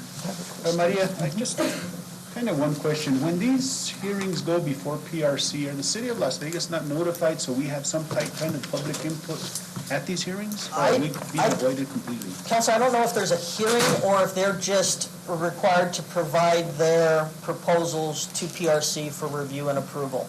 But there's a commission with PRC that... So when they've done the annual, or when they've done an increase that's related to equipment and materials and operations and maintenance, I know they've had hearings for that. I am not aware of hearings when it's cost of gas change. But I will find out if there was. But I was not notified of anything until it was done. And that's kind of, I'm wondering if changes through PRC. PRC is a governing agency that, I mean, and my understanding of PRC is that, you know, they have their hearings, they have a board, the board either approves or disapproves. Maybe I'm wrong on the rate increases, but I'm pretty sure that's the way it works. And if we're purposely being left out on these, then I think we have to have those conversations, because I think we need to have a voice. And maybe we might not get to 26, but if we could, our input can bring it down to 24, well, you know, at least we're heard, and we're just not. You know, I'll give PRC it's kind of like a council meeting. Nobody comes to object to anything. Yeah. Well, we're going to assume, well, 26, everybody's okay with it because we have no input on it. So I think that's something we need to really step into and check. Thank you, Mr. Mayor. I'll give PRC a call on that and see if that's something that there's a public hearing for. Dr. Rodriguez? When was the last time we saw a rate increase this high? Oh, I went back to 2008, 2009 when I saw rates, and I can't tell you if it was the rate increase that was this high, but the rates were this high. Back in 2009, it was $6.43 compared to this year where it's going to be $4.30. That's the highest I've seen, and that's my numbers only go back to 2008. After that, 2010 was $4.59. 2012 was $4.75, and 2015 was $4.39. So there's 4 years since 2009 that 3 of them are within the range of this current rate, and one of them, 2009, was much higher for some reason. Okay, thank you. Mr. Mayor? Mr. Olivari? Maria, what we need to do is maybe advise all our citizens to renounce their homes and get ready for the winter, because, you know, it's going to hurt our people that are just barely making it. It's going to 25%. It's going to hurt them, you know. And we can put it on the paper, put it somewhere that we can let people get their houses ready, because they can, it's gonna hurt their pocketbook. So we're looking at putting some flyers out, some information, using the ticker on the website to be able to get some information out to customers about how much just 1 degree or 2 degree on your thermostat, insulating your home, the various ways that residents can help to minimize it. But we do have elderly residents, so I know another thing that we're currently working on is a Help Thy Neighbor program, so that we can reach out to those who, where for some of us maybe $10 a month, we just don't buy one thing and that's a frivolous nature and we spend it on heat. Other residents can't, they don't have that flexibility, so we are working on a Help Thy Neighbor program. Thank you. Mr. Mayor. Mr. Montero? I think that's why David went outside. He wanted to probably throw up. Thank you, Mayor. I agree with everything you said there. I spoke with Maria today, and I asked her to make a few phone calls and find out this kind of information. I also made 2 other phone calls to our previous PRC board member, and I also made another phone call to a present PRC board member. And the PRC did go through and pass. They don't deal with only the private sector, they deal with all utilities, P&M and whatever company comes before them. And yes, they did approve a rate increase. And to my understanding, it was that they were in trouble themselves and having to borrow money to sustain their businesses. So they're just passing along that tag onto us. And Maria is correct, and Louis knows about this. Years ago, 20 years ago, we were fighting the same battle, except that time it was both increases on cost of the gas plus the transfer of fuel out here, the natural gas. So it was a double whammy. And and those are our choices. Either we build a line, $100 million from Santa Fe over here, and buy property and the whole works right away, or go to Raton and build another line and that will never pay off itself. So we're really hostages. We're at the end of the cord. We're at the end of the extension. So we're really at their mercy. It's a shame that that's the way it is. But you sent some numbers. You mentioned some numbers on there that MCF is $45.15 now per 5 MCFs. For 5 MCFs, $45.15. This last year was $45.15. And this next year, with the increase, will be $56.98. $56.98, and that would be 6 MCFs. So last year, when we did our calculations, we averaged 5 MCFs. This year, when we did our calculations, the community averaged 6. And then you said for 10 MCFs, it's 101.39? 13 MCFs. 13. 101.39 in FY21, and FY22, that will be $111.79. Why is that only $10? The higher you use it? So the difference between, and I'd have to go back and look at my numbers, but the difference between... I don't think those numbers are right, because the more you use, the more you're going to pay. Right, so the price is going up. Yeah, that number don't make sense to me. But you can double check it. My only other question was this, Maria. 3 months ago, I asked, and I asked Mayor and Council to support me on this, for you to come up with a program to help, like the way P&M does. Anybody that wants to contribute to excess money to pay for those that can't afford to bill or whatever, the Love Your Neighbor is not going to work for us. I was a member of the Love Thy Neighbor, and I don't even think it is in existence anymore. And I don't think it's been for 10 years. But I think the city can do something about it and do something like P&M and create an account for whenever somebody has $1 or $5 and Christmas comes around, they want to give $100, they can throw it into that account and then figure out, have a committee or somebody to go ahead and distribute that money accordingly to people that are in dire need, so that they won't have to cut off their services, especially like the elderly during the winter times. And that's what we're looking for, is a way to be able to have a pot of money that's donated from the community, so we don't violate any anti-donation or have any anti-donation challenges, as well as a committee that can evaluate, is the reason why the customer needs the assistance because of something that, maybe a situation they didn't put themselves into, or they did. So how does not, PNM doesn't violate their anti-clause? Well, let me just answer that.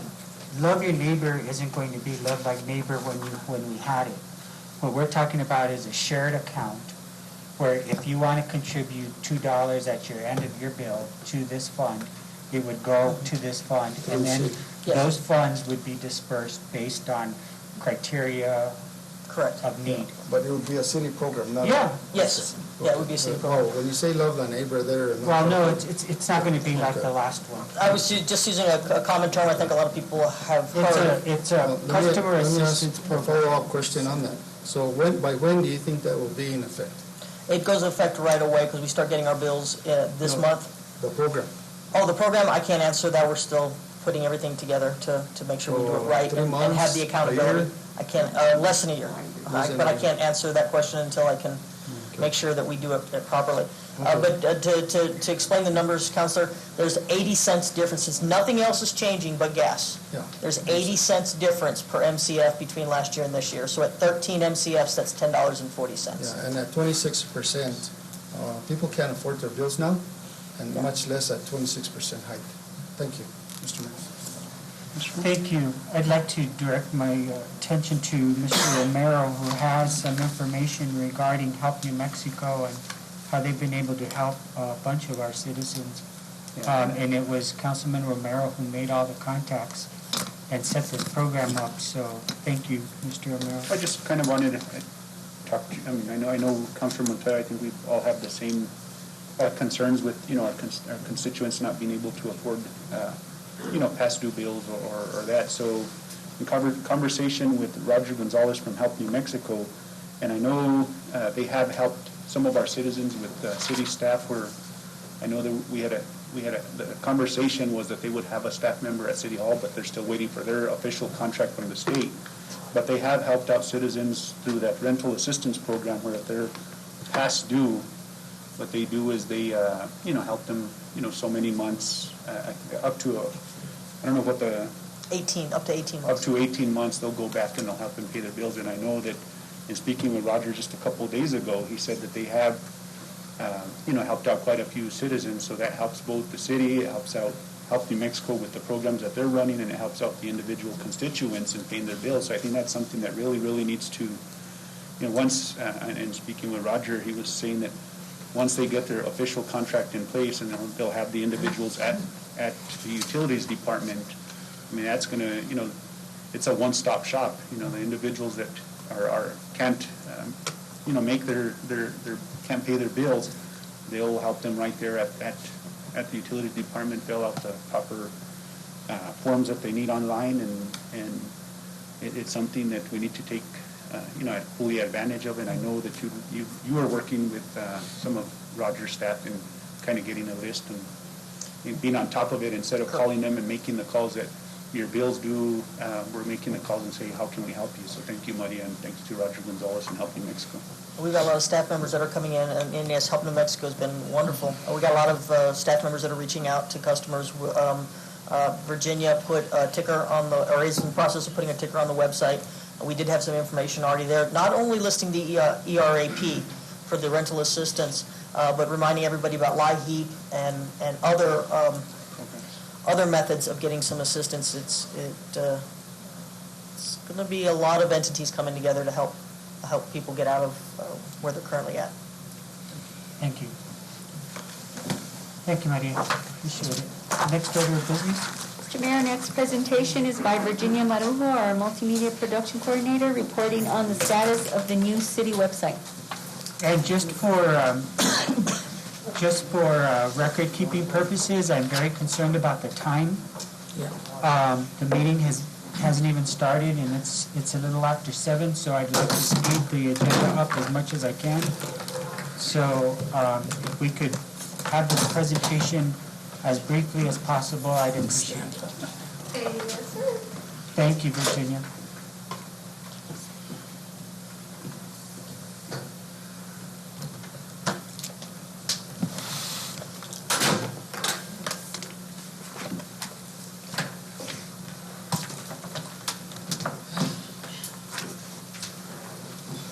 Good evening, Council Mayor. So I'll make it as brief as possible. The new website, we've gotten pretty far on it.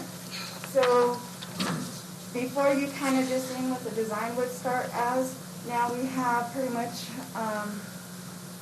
almost all the departments in here. We have a lot of business information, the community information. We started getting a lot of the documents in here. I've been working with a lot of the different departments, the directors and such, to make sure that we update all of their forms, applications, ordinances, anything else that we need to get in there. So just as an example, what I did too is we put all of that information in one area, because before it was all spread out. If you needed a zoning application, you had to go find community development, find zoning, and get that. So now we have a place that's all forms, permits, and applications. So you can go in here and you can pretty much download, there's lodger's tax, there's plans and studies, there's guidelines. You can get signed permits, business license, vacate, building permits, zone change application. So what we did is we pretty much took the old website and reorganized it and put everything so it's a lot more user-friendly, a lot easier to find, but at the same time, you still have, all your main departments. We did, so in many of them, for example here, you'll find, the city manager, staff and directors, and the mayor, the executive department basically is what this one is. So again, everybody's emails, phone numbers, titles, everything has been updated. It has been put in, all the forms and applications, the document center. This one's city clerk, which I still work with them. But I even, for example, worked with Meadow City Express. Marcelino had his audit recently, and as part of that, he had to update a lot of this information. So we worked together to make sure we got a lot of his information updated and put in. So basically, to make it as short as possible, we've pretty much got most of the information in there. And we also have it, again, to be very user-friendly, easy to find. You can go in there and you can pretty much find most of this stuff. Also, in the past, on the old website, if you clicked on a link, you never knew if you were going to go to another page or if you were going to end up downloading something or anything like that. So now, it actually tells you, here's your resource links, here's your downloads. On the application area, it'll tell you you can download these PDFs and have a link to all those PDFs. So we've taken a lot of that information. And then on the home page, we've put all the basic important information. So we have the banners, we have the main links to the document center, meetings or minutes, job openings, your pay bill, report a problem, 311. So it's still all the same main links on there. It's just easier to find, they're more user-friendly, the recent news. This one, what we did is they are connected, the YouTube videos will be connected so they can automatically see them right here if they want to. Not the live ones, but after they're done, they'll be in there. And so they'll be right on the front page for everybody to find.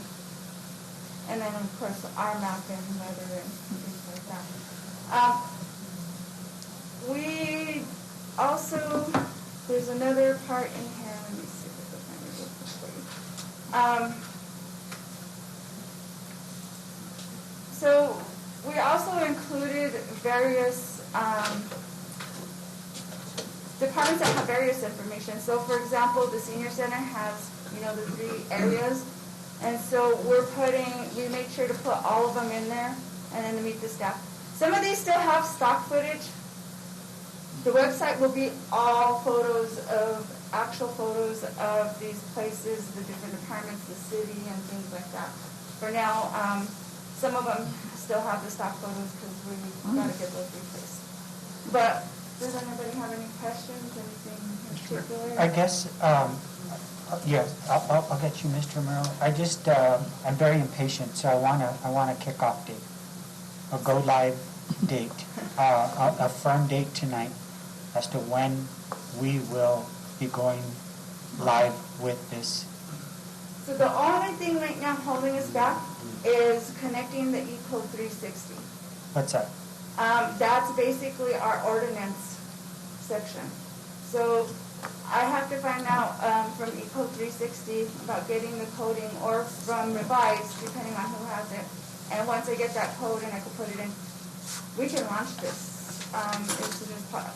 I would say a definite date would be January 1st. We can go the new year with a new website.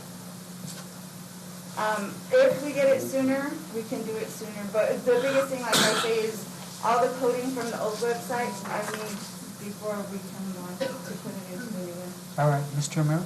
That's good enough. I'll give you January 1st. Virginia, go back to that page where it had the lodger's tax form and all that, and I guess my question on this one's going to be, how is it going to be prioritized, those download templates? Because, I mean, right off the bat, lodger's tax won't be, I mean, that's very limited to who's going to be looking at that specific information. Like, wouldn't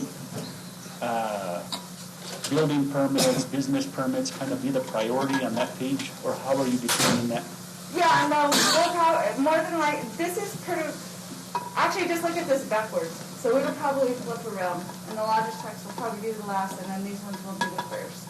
It's just, what I was doing now is I was just trying to go through and make sure we had them all in there. And you'll notice some of them are different colors. That's just for me personally to say, okay, I've done these ones, we still need to get these two. And the only reason we need those is because they're updating them. In the analytics of this, is it going to be able, I mean, or you will be watching it to where we say, okay, this link is getting, I mean, even if it's way down here right now, but as people start using it, then we say, okay, well, this will be more accessible versus where it's at now. Are we going to be able to do that? Yes, that's the great news about it. So once we get this one going, we'll have the analytics available to us that we do on the Visit Las Vegas website. So we can see what pages they're looking at, what gender, what age, what country. All that analytics is going to be available. Or if nobody's looking at that page, then what do we do to improve it or change it? Yeah. So we'll be able to analyze the entire website once it gets launched. Right now we can't because we don't have access to all that with Revise. But once this gets launched, we'll have access to all of it. Mr. Burkett. Councilor Montoya? I have a couple of concerns. So is there room there for our city organizations to be put on there? Just like all our board discussions and so forth? Yeah, those are going to be in there as well. So for example, right here under our community, one of the ones we already have up is the tree board. And we have all their resources, downloads, mission, members. Yeah. And the other one is events. Yes, we will have an event calendar as well. Thank you. And then actually the event calendar will be similar to the one we have. The best thing will be is to link over to this website. This is our main website for events. So this is where we actually will even create event pages and things like that if we want to. So for example, we just recently updated this one. And so in our event page we have this, and for like the Santa Fe Trail, CCHP has a 3-day event coming up. And we're able to actually go in there and put their whole 3 days of events and schedule in there. Fiestas, we create a whole page just for them. And that's all through this tourism website. So we could link it over to this, because this is actually the main events. So any nonprofit organization can be put on there then? Yeah, we have the Santa Fe Bicentennial. We worked with CCHP on that. There's quite a few of them actually that, we work with the American Solar Company, the New Mexico Cruise. So we've had quite a bit. The thing is that if they're big enough events, for us to take a whole page, we'll create a whole page. If not, it will go on the calendar. And the last question I have for you is, for emergencies, let's say like last week we had an emergency, the water break line, and somebody wasn't notified, so, up in arms. But is there a place there for emergency stuff? When, let's say the police department closes down a street for whatever reason, or there's a water leak somewhere, or there's whatever it might be happening. Is there something there where we can post all emergencies? Yeah, so like here we have it on PSAs. We'll probably do the same thing, but we're also talking about having a news banner at the top up here, one of those news clickers, so that if there's something that's immediate or whatever, we can put up in there. Okay, that way people can go right there. Yeah, and the great thing about this is that we have access to change this at any point in time in the way we want. So if we have to move things down and put a banner and say there's an emergency, this is all the information, we can do that. So what, the protocol is going to be that the department head goes to the city manager and then goes to you, once he's approved it, to put anything on there? Or they just go straight to you, or what? No, there's a process for it. Okay. So, depending on what it is, usually the director approves whatever it is, and then it goes to the city manager for final approval before it comes to me. Thank you, Mayor. Mr. Mayor, just one last, I know you're going to end this one, but Regina, this will be mobile compatible? Yes, it will. So when we're actually editing our site, it might take a while. You want to get through. But there's a little option there, and what it does is it takes our editing window and it converts it to a mobile edit so that we could adjust any lines or text or whatever to fit the mobile. So it'll be all totally mobile, tablet, and PC friendly. Thank you, appreciate it, and look forward to January 1 as the kickoff, and we'll advertise that to the public. Yeah, see, here's your little mobile switch. So it switches over, so you can adjust to that. As you can see, I have to fix a few of them there, but yeah, it switches over to fix the mobile. Thank you. Mayor and Council, we'll send out the link to this webpage. That way you can kind of review it a little bit and then give us your feedback on areas that you would like to see something change. Okay. Fair enough. Thank you for all your work, Virginia. Thank you, Council. Thank you. Next order of business, please. Mr. Mayor, moving on to our business items. We have conduct a public hearing for the first business item. And we did have a public comment for item number 1. Mr. Mayor, make a motion to enter public hearing. There's a motion on the floor to enter public hearing. I'll entertain a second. First by Mr. Romero, second by Mr. Ulibarri. Roll call, please. Councilor Montoya? Yes. Councilor Rodriguez? Yes. Councilor Ulibarri Jr.? Yes. Councilor Romero? Yes. I have a motion by Councilor Romero, a second by Councilor Ulibarri Jr. Thank you, Mr. Mayor. Motion carries. Thank you. Well, the people who are going to be talking about this, please stand up. You'll have to be sworn in by our attorney. I will go ahead and swear in since our Okay. attorney is speaking. And we have Mr. Jacob Gutierrez, who's also going to be speaking. If you'll raise your right hand and repeat after me. I state your name for the record. Solemnly swear to tell the truth during my testimony to council tonight. Thank you. Thank you, Mr. Aaron. Welcome. Thank you, Mr. Gutierrez. You can sit up here.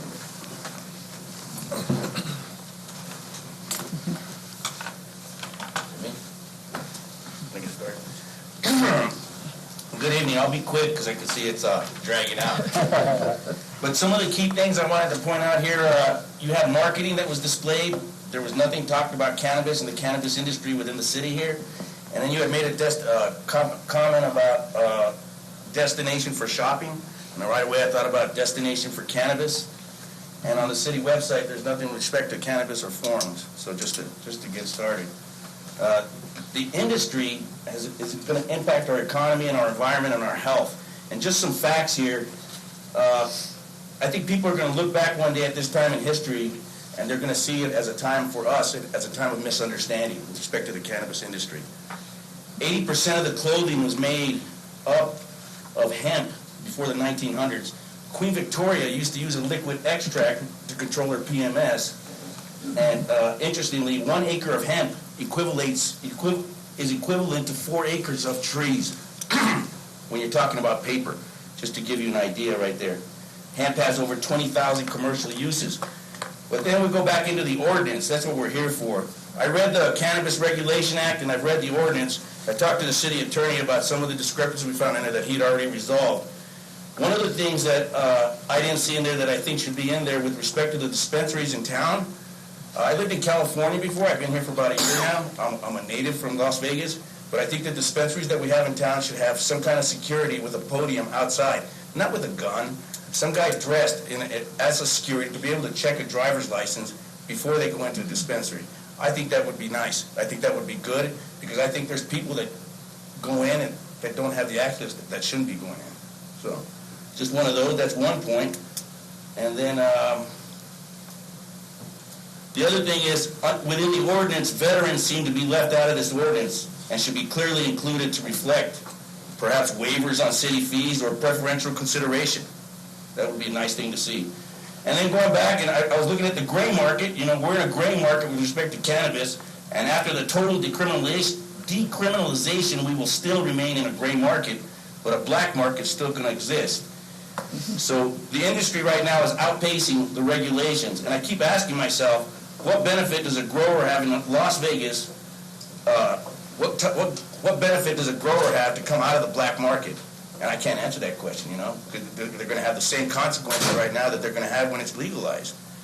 Perhaps we can identify that, and perhaps growers in Las Vegas can also be given some kind of incentive or consideration, and this might help eradicate the black market. But we have a stigma and fear. The stigma and fear of cannabis, once brought upon this community, is gone, and I think it's going to be replaced here now with opportunity and with compassion. And that's my input for the cannabis and for the ordinance. Thank you, Mr. Thank you so much for your time. I appreciate it. Thank you for being here. Thank you for hanging around so long. No worries. It's nice to be retired. Mr. Aaron, go ahead. Some of the concerns that were that you guys had mentioned at previous council meeting, I think may have been addressed in that a copy of this proposed ordinance was sent out to an attorney who was provided by the Municipal League for review. So it's, in other words, it's not just my eyes that are looking at this. Some other eyes have had an opportunity to review it. And so rather than try to go through this, I mean, it's very long. It's 21 pages. So I'll just stand for questions and we can kind of go that route. I have a question. Now, some of the concerns that were brought up by Mr. Jacob, is that addressed in our ordinance, the driver's license? I know we talked about security and an inspection license, but to what extent can the city require the driver's license check? And I know they do it probably once you enter the building, I assume, right? Yeah, so the laws that are applicable to any type of cannabis business, it puts the burden on the business to, I mean, like a bar. You have to have a bouncer so that people that are under 21 or under 18, whatever the situation is, depending on what jurisdiction you're in. Certain people are allowed in and certain people aren't allowed in, and it puts the burden on the business. Same way here is that the burden is going to be on the business.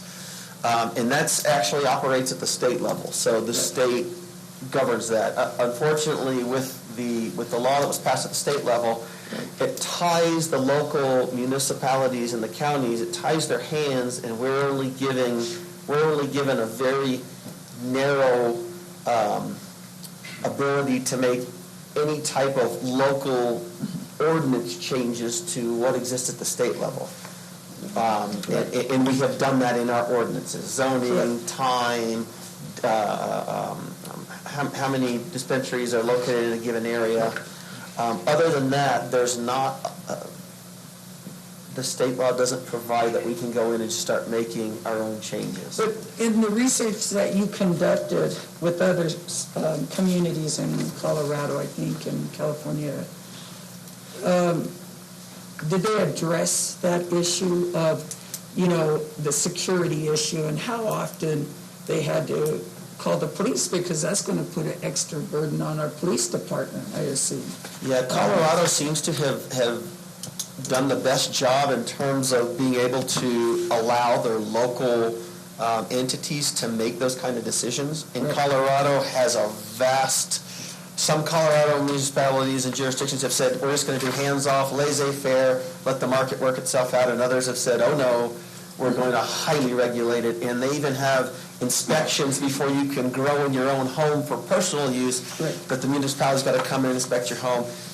That doesn't exist under our state law, and so we have had to, we're not able to copy some of the things that have been done in other jurisdictions. We have to kind of work inside what our state laws provided us, and that's what we've tried to do, and that's one reason why I got it out to the attorney so we can have another attorney look at this and really try to catch issues. The concern from the Municipal League is that we don't want to invite lawsuits, and that's the primary concern, that we don't want to step too far outside of what the state law allows us to do, because we don't want to invite this industry to start filing lawsuits. But is there any projections from, there has to be projections, I would assume, from many of these states, because they've been doing it long enough, in regards to the cost and increase to the local police department, in regards to people power? Yeah, I don't have data about local, the only data that I know that I've looked at and I've seen is car accident cases went up dramatically when Colorado went to recreational use. So I think maybe we should do a little bit more research in that area to kind of project what that's going to cost, because that means we're going to have to move more money into the local police department. Well, we may need to, but that may be one of those things where we need to, let this thing open up based on kind of this working model we've got now, and then tweak it as we go.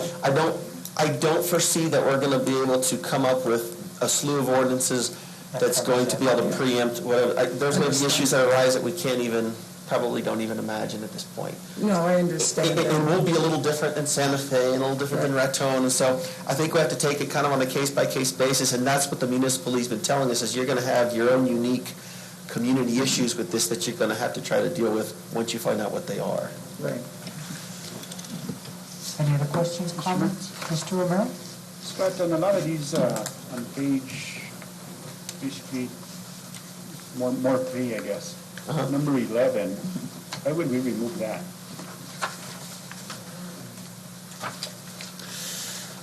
This is dealing with inside of a person's house. And this was a provision that originated out of Colorado.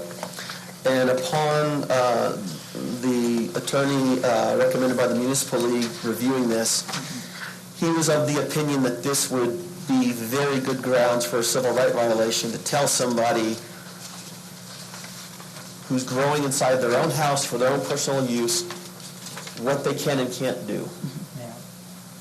So upon the recommendation of the attorney, that was why that was removed. I mean, now that doesn't take anyone off the hook. If you're doing something inside your house, if you're growing, or you have cannabis inside your house, and somebody underage comes in and gets into it. I mean, there's ramifications for that are separate, but we don't have. So there's already laws in place that currently. I mean, because right now, if you have the medical, authorization to grow it, so right now there's already laws in place that should be kept away from children, or?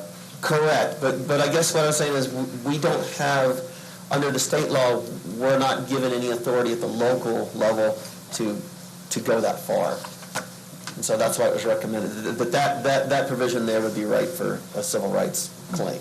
Is that what a lot of these? Because that's kind of what I read in some of these. That's why the deletions that were made based on potential lawsuits. Yeah, that's the only reason that they were made. Go ahead, Dr. You also stated when you sent this, these changes and revisions, which to me seem pretty extensive, but you felt that it's not warranted to publish for the public these changes. What is that decision based on? Well, the additions are a word here, and a word over there, and a word at the end, and a word at the beginning. So the additions are fairly minimal. Really, the changes that were made were striking language that we felt would cause a civil rights violation, or bring on or encourage litigation in that area. And this is the advice of an attorney who's dealt with hundreds of these ordinances at the municipal league. Well, the advice from council was for the charter amendments and even for this, if we can get an outside attorney. No, I understand that, but these revisions were made based on that attorney's experience with dealing with this 100 times. Yes. Well, I mean, it's all new. Even for the attorney that reviewed it, it's new. But what we're trying to do is, at the municipal league especially, they're trying to preempt things that are likely to cause expensive lawsuits. So you don't feel it's warranted to republish the changes? Because the additions are very few, I mean, it's up to the council. I think the council can, if the council wants to republish, that's perfectly fine. But it's the deletions that were the majority of it. Correct. Yeah, I mean, almost all the changes that were made were deletions. And I'll be honest, we don't really have time to republish and come back, and we're already behind at adopting this ordinance. And the council has the authority to make changes and adjustments. As you go forward, I understand. I mean, this is going to continue to be a work in progress even after it's passed. So. Anybody else? I'll entertain a motion to go back into public session. Mr. Mayor, I make a motion to return to regular session. There's a motion on the floor by Mr. Romero. I'll entertain a second to go back into regular session. Second by Mr. Ulibarri. Roll call, please. Councilor Rodriguez? Yes, I'm sorry. Councilor Romero? Yes. Councilor Montoya? Yes. Councilor Ulibarri Jr.? Yes. Have a motion by Councilor Romero, a second by Councilor Ulibarri Jr. Thank you, Mr. Mayor. Motion carries. Thank you. Next order of business, please. Mr. Mayor, we have the adoption of ordinance 21-18.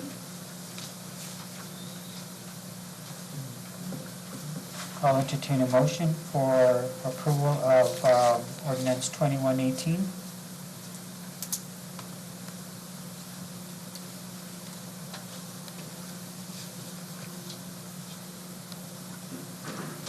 Anyone? Motion dies. Next order of business, please. Mr. Mayor, item number 2, request to publish ordinance number 21-19, amending the code of the City of Las Vegas by repealing and replacing section 389-15 entitled Use of Monies and section 389-6 entitled Exemptions, and by creating a new Article 3 in section 160 entitled Adult Businesses. We have City Attorney Scott Aaron. Thank you, Scott. Go ahead. Okay, Council, basically what this is 2 of these provisions are modifying our lodger's tax ordinance to comply with state law. So that's what the first 2 are. And then the third one, regarding the adult businesses, is twofold. First off, the cannabis ordinance, the previous ordinance that you looked at, significantly overhauled the zoning ordinances of the city, or would.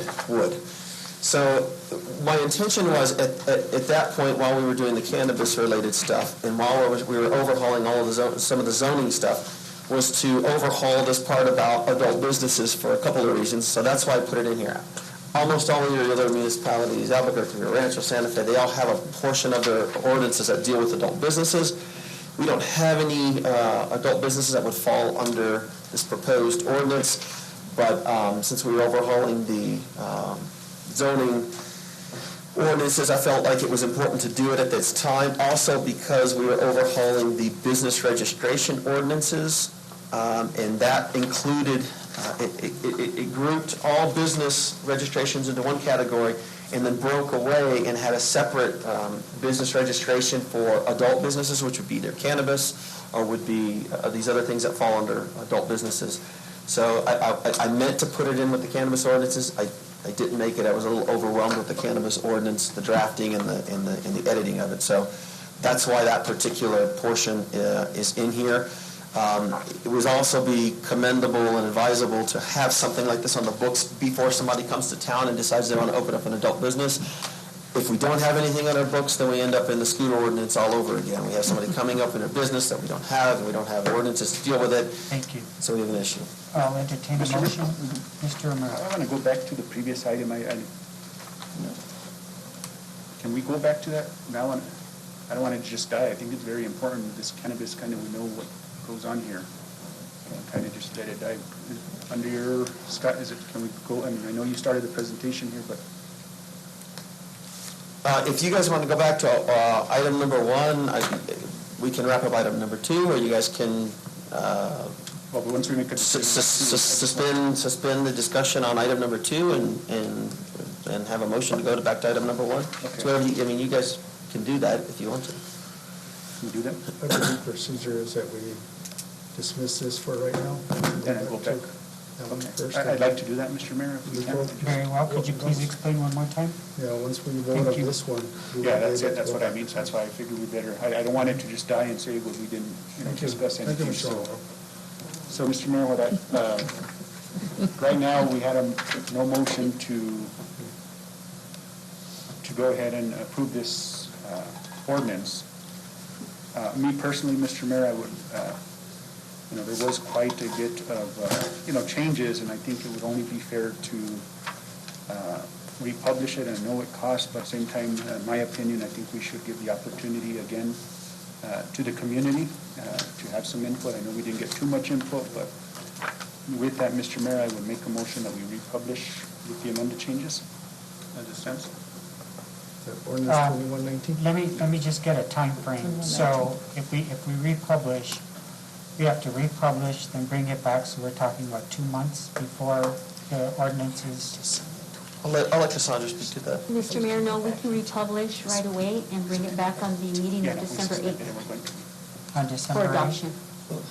I don't want it to go further than that. I mean, we're already behind. We can get it in, and it can be brought back All December right, 8th. only if it's back on December 8th. All right, there's a motion on the floor. I'll accept a second. What was your motion, Mr. Romero? To republish ordinance 21-18 with the amended changes? 18 or 19? 18. 19, we're going back to 18. But was that part of the agenda? It wasn't part of the agenda. That's not the agenda item. The agenda item is to pass it. It doesn't say, it says to amend it. It doesn't say to republish. So how do you want to handle this? Mr. Mayor, in my opinion, I don't know if the attorney agrees, but the item is on the agenda as a cannabis item, and you can make a motion to republish. It's still on the agenda. Because that's not what the agenda item reads. I don't know what the attorney.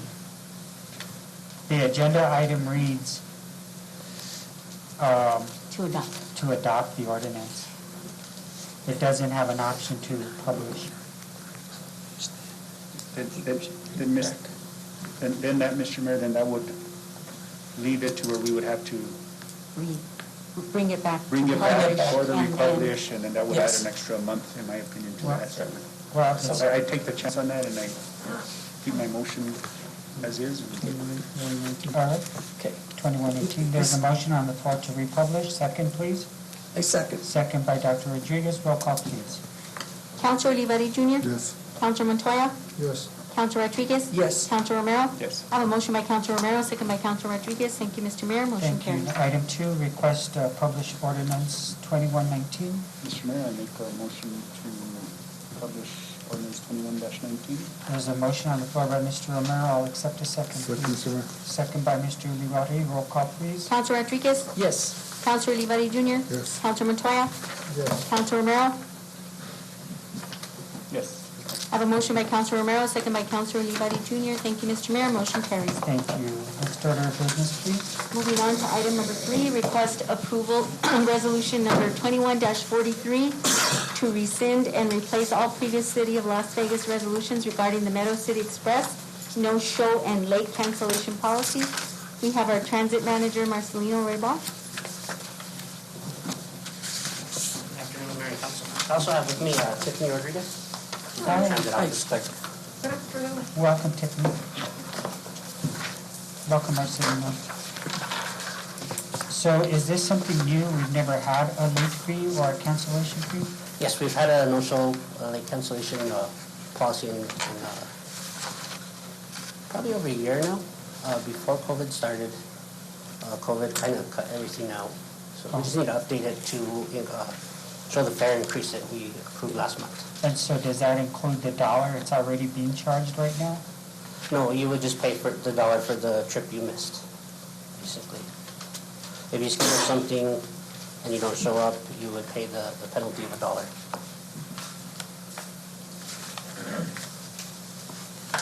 Mr. Mayor. Mr. Romero?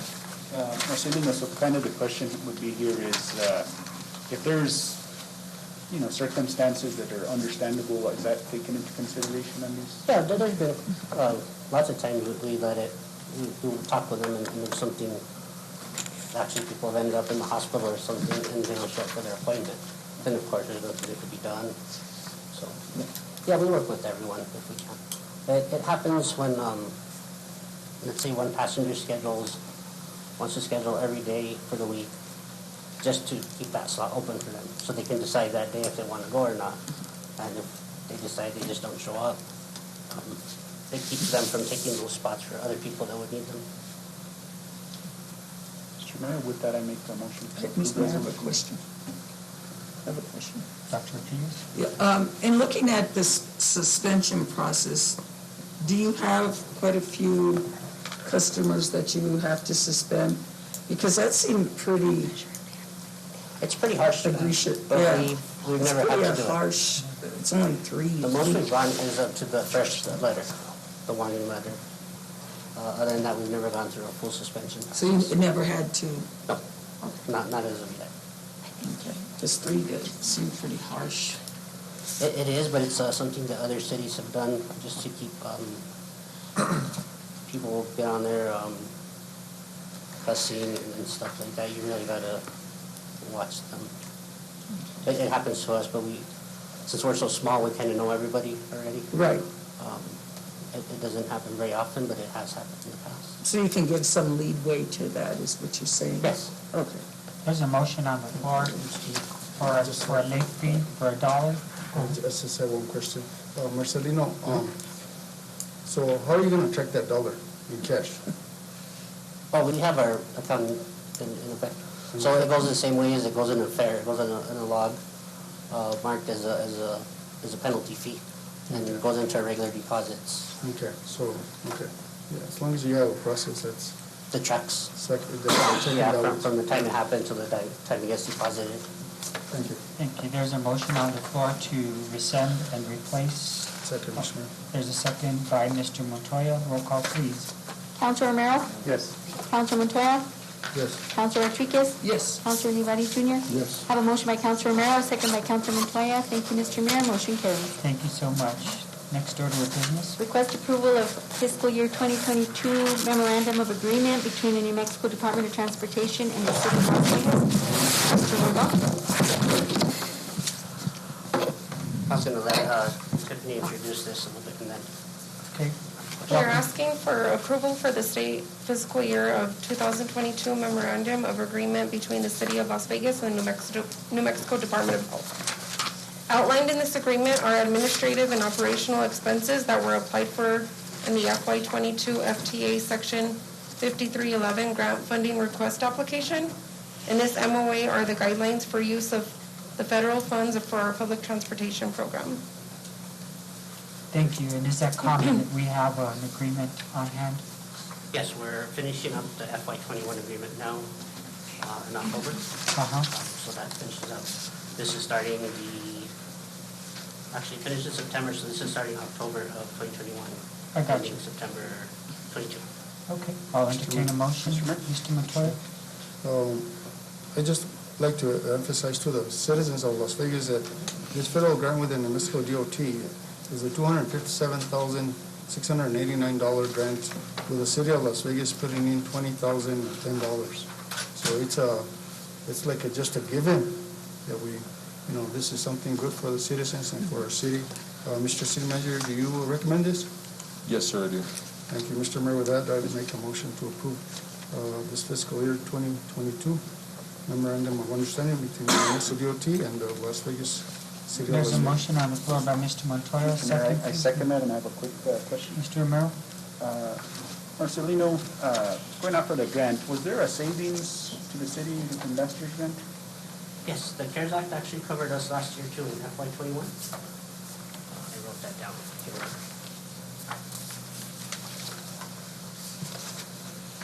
So in FY '21, the city, I should say the state and the CARES Act together put in a total of $130,629.50.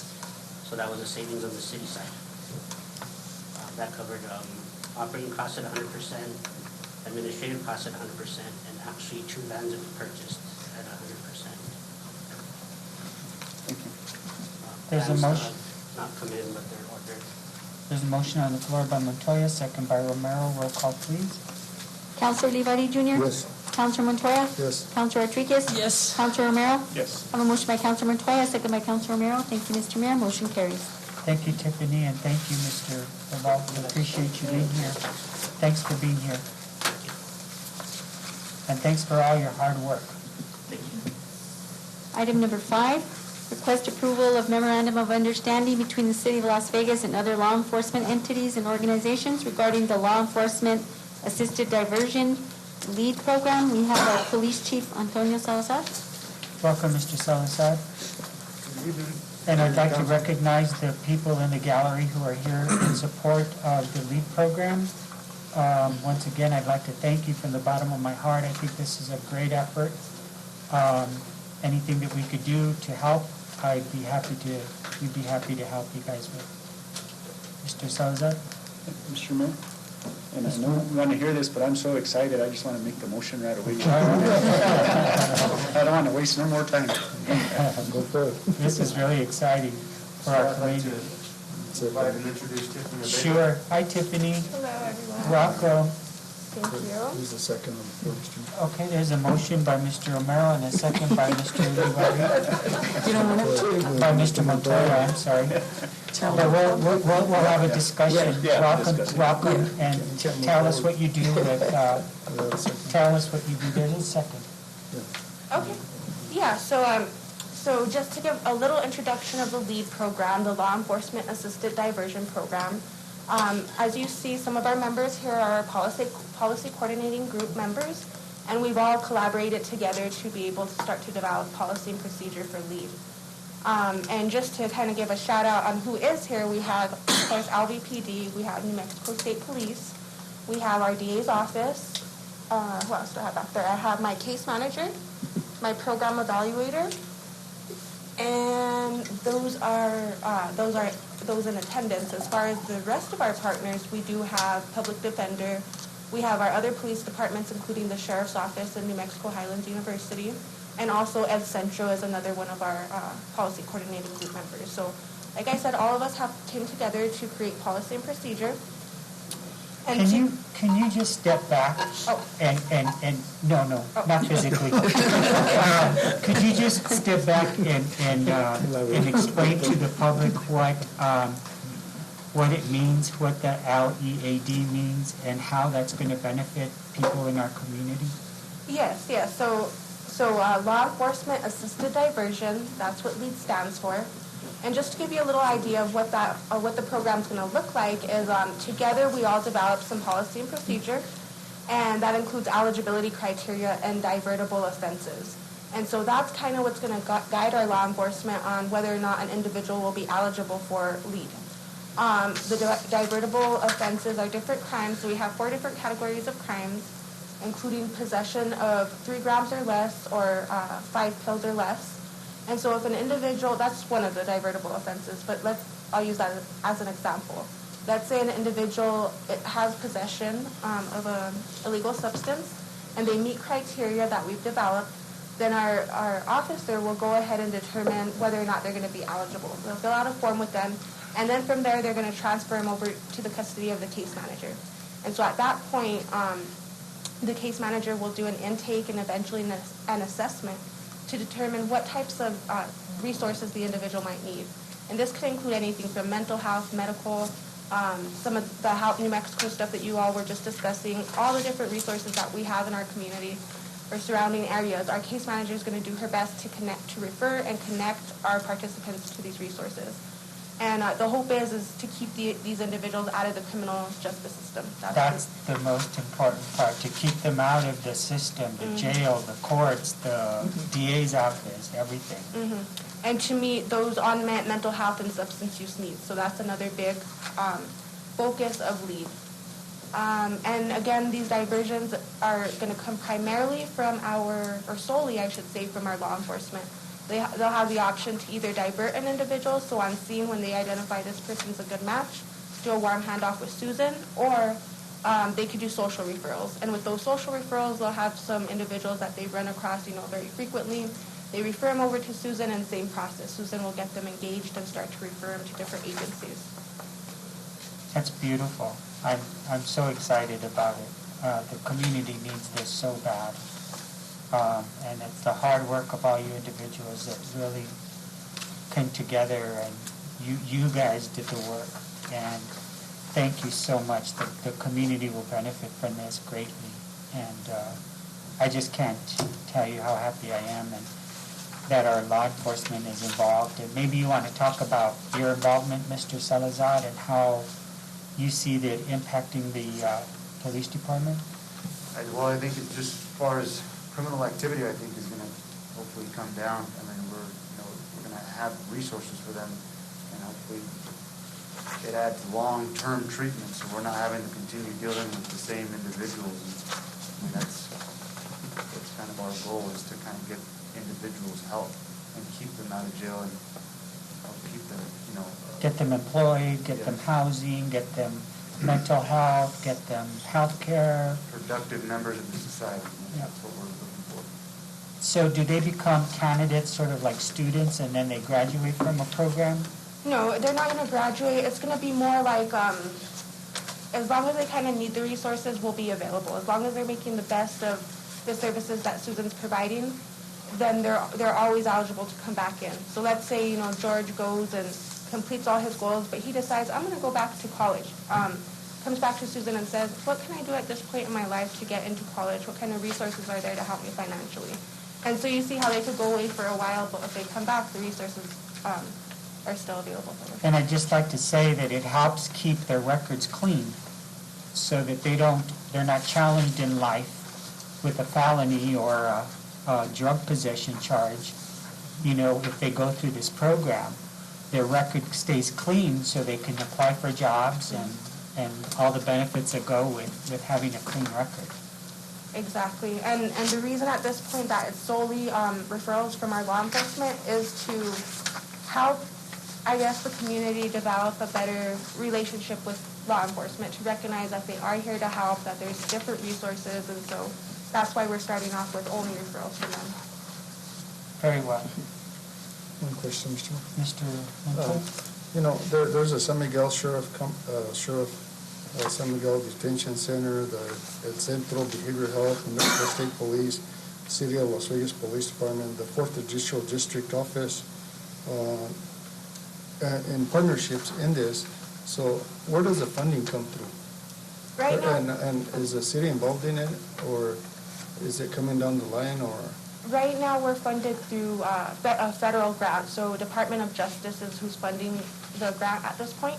Oh, okay. And they will be for the next 2 years. It was a 3-year grant, and right now we're going into year 2. Okay, thank you.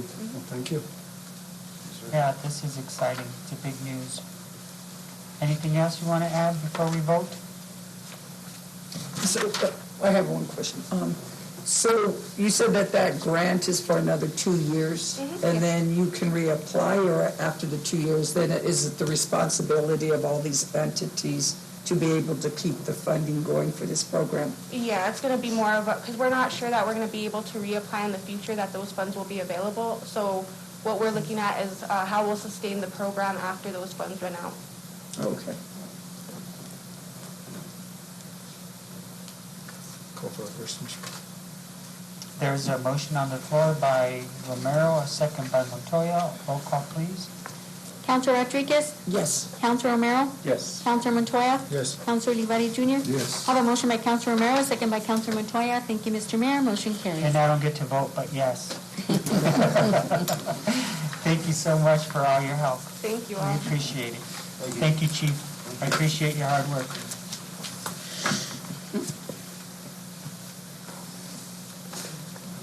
Next item, Mr. Mayor, is discussion and direction on all boards, commissions, and committee meetings. Is your item, Mr. Mayor? Yes, sir. Yes, ma'am. Thank you. Thank you, guys. So I've been approached by, thank you, everybody. You're always welcome here. Thank you.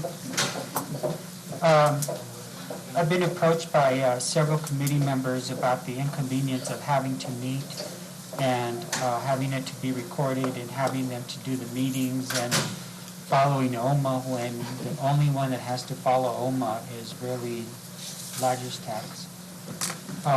And so quite a few members of the committees are upset that this is happening, and they're wondering if there's any reprieve or if they can move to meeting in other areas, besides the city chambers.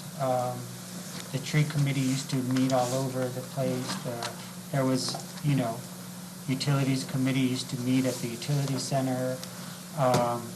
So it's just gotten to a point where it needs further discussion, and I thought I'd listen to you guys to see what you think. I'm bringing it up just by the concern of the people who are bringing the concern to me.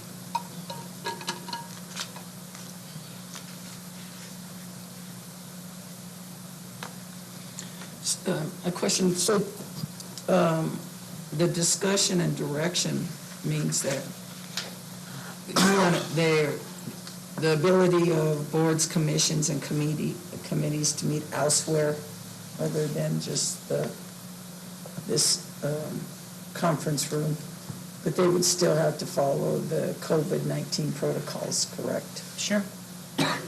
And the other thing is the OMA stuff, all the paper, the agendas and publishing and all that stuff that none of these groups are subject to. They were told they had to do it, and they don't have to. Mr. Mayor, just to clarify, we have about half of them that are subject to OMA and half that aren't, so there's 11 and 11. Yeah. No, the ones that aren't are the ones who are complaining that the paperwork is voluminous and it's too much, and they're sort of bothered by the process. Mr. Mayor? Mr. Romero? Clarify again, there's 11 that aren't OMA? Correct. And 11 that are. But I thought those that weren't under OMA weren't doing all that stuff. The council made a decision a while back that they wanted all of them streamed on YouTube, so they all had to be in here in the chambers in order to do that. That was during COVID when this place wasn't open. So I think they were complaining about that. They want to be able to do their meetings in person and wherever they need to, like utilities or the youth commission meet wherever they. But it doesn't have to do with the OMA. How does OMA come into this? Well, go ahead. So subject to OMA, they have to have their agendas, do the 72 hours, everything that we do as a council. They have to meet that. So those ones do have to meet those terms or follow those laws. But the other 11 don't want to have their meetings streamed. They don't want to have their agendas on the website within the 72 hours. They don't want to do the minutes, all of the things that are subject to OMA. Can we assess whether that's been a positive? I mean, it seems as though that would open up the meetings for the public more so. Well, we did it mainly when... I understand the reason for it, but is there any way to know? Are we getting more of the public interested in watching? Because we're getting less participation by board members. A lot of them aren't meeting the quorums because they don't want to be streamed. But what about the residents? There's no attendance by the residents. But they're not watching the YouTubes? It seems like that would open it up for them to be able to watch the YouTubes and know what's going on in a lot of these committees. Every time I've logged on to a meeting on YouTube, I only see 2 viewers or 1 viewer. It's not like there's 150 people watching a meeting. Ms. Rodriguez, if they don't meet a quorum, there is no footage to watch, basically, Right. so. Mr. Romero? I guess my input here is going to be that, again, we talked about transparency, and I, for one, have always been, as transparent as we can, under what we are able to discuss. What I have noticed in this, in the positive in some of these meetings, is I have the opportunity to go back when there's some agenda items that have gone before committees, and I could actually see the participation and what happened. And to me, as a city councilor, that's very informative to me. And I think they might not be watching them live, but I know people are watching them because they've actually made the calls and say, hey, did you watch the such and such committee meeting? And I know some people don't want to be recorded, but to me, I think it's more of a transparency. If we don't and we take off some of these items, I mean, as far as the 72 hours and that, I thought we had agreed that, those 11 wouldn't be doing that. I mean, it would be nice to have the agendas and all that, 70, if they aren't required under OMA, but I think the big issue here is we got to be as transparent as we can, because if we take these away and let them, then me as a counselor right now, I'm thinking, okay, so you don't want to be transparent, so there's something in secret happening at some of these, and that's my opinion. I mean, I'm not saying it's happening, but I'm saying, then there's a question of, secrecy that's going on, and they were very active before, but now that they're being recorded, now they're not being as active, kind of questions the way I look at it. And to me, as a counselor, like I said, I'm able to go into these meetings and watch them. The only thing that I would suggest is maybe, on the agendas, if they're not an OMA tree board and that, they don't follow OMA, but as far as recording, all it takes, we have 5 members in some of those committees, put a laptop, record it, and go from there. I mean, most of these agencies are meeting within city buildings, aren't they? I mean, should be. They should. Well, I believe they're all meeting here because all of them have to be streamed, and I think that's the issue, is they don't want to have to meet in the chambers, but that's the only way that IT can stream them and then put them on YouTube. So I think that's the biggest issue. Is that what you heard, Mayor? That is the issue. And the fact that they don't have to, it's not written anywhere that they have to meet. They don't have to, but it is nice. I agree with Councilmember Romero, because I have had residents who have watched the YouTubes and then send me comments, or I'm able to go and watch it based on their comments. I like the recording. I think it is good for transparency purposes. But we might have a lot of resignations of the boards because a lot of people don't want to be recorded. And so we'll just have to deal with that, I guess. Okay, let's move forward. Is that it? Any other questions? Mr. Mayor, could I just add a couple Yes. of points? I serve on, as a director, I obviously oversee a couple of different committees. I've had my staff members express that we do a lot of work through the day, and when we're doing it at our offices, when we meet at our offices, it's efficiency. So they'll be meeting, and then they'll go into the conference room, hold a utility advisory committee meeting or a KAB meeting, and then they'll go right back to work. When they come here, they leave 30 minutes beforehand, they bring the paperwork here, they set up and they're waiting. And then there's the inefficiency during the, especially if there is no committee meeting and it ends up having no quorum, there's been 30 or 45 minutes of no work done. So that's just one point that I know my staff would express to me, that they feel like they're losing out on a little bit of work time when they have to come to the chambers. And I know we've talked to IT about seeing if we could do stream from utilities. From I don't think that's as much of an issue for my staff as potentially wasting some of our limited office time. Thank you. Mr. Mayor? Mr. I Miller? guess going back to that, I mean, most of these committees, there's 5 members, 5 members, I think most of them, there might be some larger ones, but like I said, the committee, let's say the utilities committee, where you put the computer at a certain distance and you're there, it's going to record, so we don't really need that. I think it's Counselor, I think it's an IT concern with that they are the only ones who initiate a recording. So to do that, I would have to have an account or access to the account at my office and whatever other locations. So we would have to have access to the city's official YouTube account at multiple locations. And right now, IT keeps that under control. So they're the only ones that can stream anything. And has it been an inconvenience on IT staff? I mean, Yes. A lot? Yeah. It's a lot of work. But, Mr. Mondo? I don't like, I voted against going virtual in council meetings, and I don't really care for, I've seen a lot of things happen in the virtual meetings, committees, boards, so forth. Some of it not too pretty. But the advantage that I like of it is that I get to any meeting that I want to be involved with. So I get to see everything, I get to hear everything, good things, bad things, and it educates me a lot.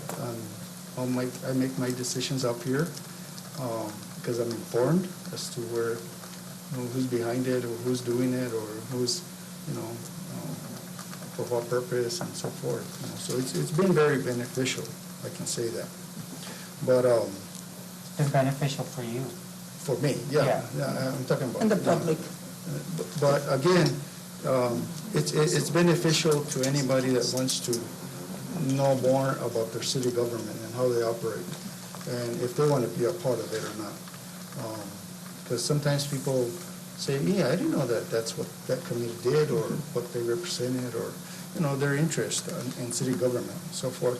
So I think it's a plus that we were able to do it, I guess, at the end of the day. But either way, I do want to clarify something. As far as I know, to me, in order to be transparent with the public, I do believe that all committees, boards, and commissions should be held at city facilities. I don't care if it's a library, the utilities department, the rec center, wherever. As long as it's accessible to the public to go, and not a private restaurant or a private place. But I would like to suggest that we strongly look at this item again on January 1st with our video system, our website issue, and be serious about it and take a vote on it.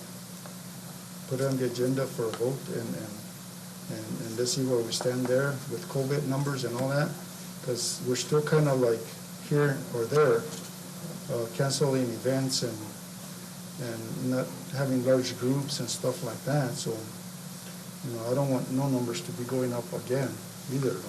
So that's my recommendation. Okay. So currently, as it stands, they could do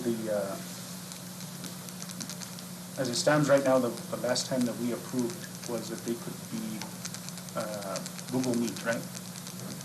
Yes, Right now. they were all virtual. Yeah, right now. All virtual. And they're recorded. Yes. So, Which means they have to be here. Or, they stream it, and we're the only ones here in person, and all the rest are through the virtual Google Meet, and they're streamed. No, the airport committee's a person here. There shouldn't be, Why? because the council made a motion for all of them to be virtual. Oh, we're virtual over here. So okay, that's kind of the clarification I was looking for. So the virtual is on either Zoom, Google Meet. All of them, no matter whether virtual or in person. So there's two options. Virtual is when we were doing our meetings on the computer. and then there's in person. So no matter what, they're being recorded anyway. So right now, the only in-person should be council. 'Cause, yeah, everybody else should be virtual. And all streamed, of course. Yeah. So you're saying you don't have utility committee meetings over here? Or any other meetings? No. No? They're all virtual. Well, finance and airport have met over here. The direction from the last one. council was to be Maybe the all last. virtual. Maybe the last airport we didn't. So why are they complaining then if they're not Well, meeting? finance, I think we did. Right? So why is utilities complaining if they're not meeting here? Council, that was prior to that directive. Since then, we've had one meeting where we didn't have a quorum because some of the members don't have computers. And then the second time, a couple of them called in or actually met at somebody's house to all be on the same computer. So, But you can do it through your phone. and that's a education that we're working on with our committee members. Yeah, because you can do it through your cell phone. That's what I do. And it's really easy to do it through your Prior cell to that, they wanted to be in person. When they could no longer be in person, then we had to work out the lack of technology for some of them. So Mayor and Council, we can work with IT to discuss with the groups that are not subject to OMA to record it. It just won't be a live feed, so the public can go back and review that footage. During the meeting now, I just created a meeting with myself and Chief, and it's being recorded right now. The public can't see it, but it's being recorded, and IT can upload it, then upload it to YouTube after the fact. So that could be an option if we can. We can meet with each of the chairs. And that, Mr. Cityman, sorry, Mr. Mayor. Go ahead. The only problem that we have now, because I checked into that, is that the Google platform that we have for like Google Meets and that doesn't record. It's recording right now. I'm recording this video call between myself and. Oh, okay. I guess they changed it, because I had asked about that. And they said they didn't have that. Okay. Yeah, that was so. Yeah, because remember I tried to record Right. one when the governor was on, I was going to record it, and they told me that I couldn't, so, okay. We upgraded them. They just I remember that. It wasn't recorded. Thank you. They just lied. Thank you, Leo. So what's the pleasure of the council? The direction we give the city manager, the direction to make sure that the recording, I mean, that could be the minimal, the recording of the meetings, and then upload them maybe within 24 hours, if that works best. Sure. Thank you, Mr. Mayor. And I'm assuming all the OMA stuff, for the ones that don't have to follow it, I don't see why they should. Mr. Mayor? Yes, sir. And again, I think it would be fair to at least put the agenda for every meeting, that way everybody kind of knows. I mean, you don't have to meet the 72 hours, but at least put the agenda, let's say 24 hours, so that way people do know if there's something there that they want to go to these committees. At least 24 hours is at least a minimal. If it's OMA, then it's a 72, but if it's not OMA, at least some type of agenda online. That would be my recommendation. Sounds fair. Yeah. And since they're being recorded, you assume there is some professionalism extended with that. It would be. All right, clear as mud? So, just so we're all on the same page, so the direction is that committees that are subject to OMA will continue being recorded and streamed live because of OMA. The ones that are not subject to OMA will be recorded and we'll upload that video within 24 hours? Yes. That doesn't satisfy the members that don't want to be recorded, but they'll have to resign, I guess. We got a lot of new people coming in. And revisit it January 1st. It's up to the pleasure of the council. Sorry? Revisit this issue on January 1st. Put it on the agenda for a vote. All right, clear direction? Hopefully we'll figure out what numbers of COVID by then. So we'll go around. All right, next order of business, please. Mr. Mayor, the last business item is request approval of resolution number 21-49. This is a resolution approving proposed charter amendments and authorizing placement of ballot questions on the ballot of the City of Las Vegas municipal election for March 1st for the purpose of voting on such amendments. We have our City Attorney, Scott Aaron. Thank you, Mr. Aaron. Welcome.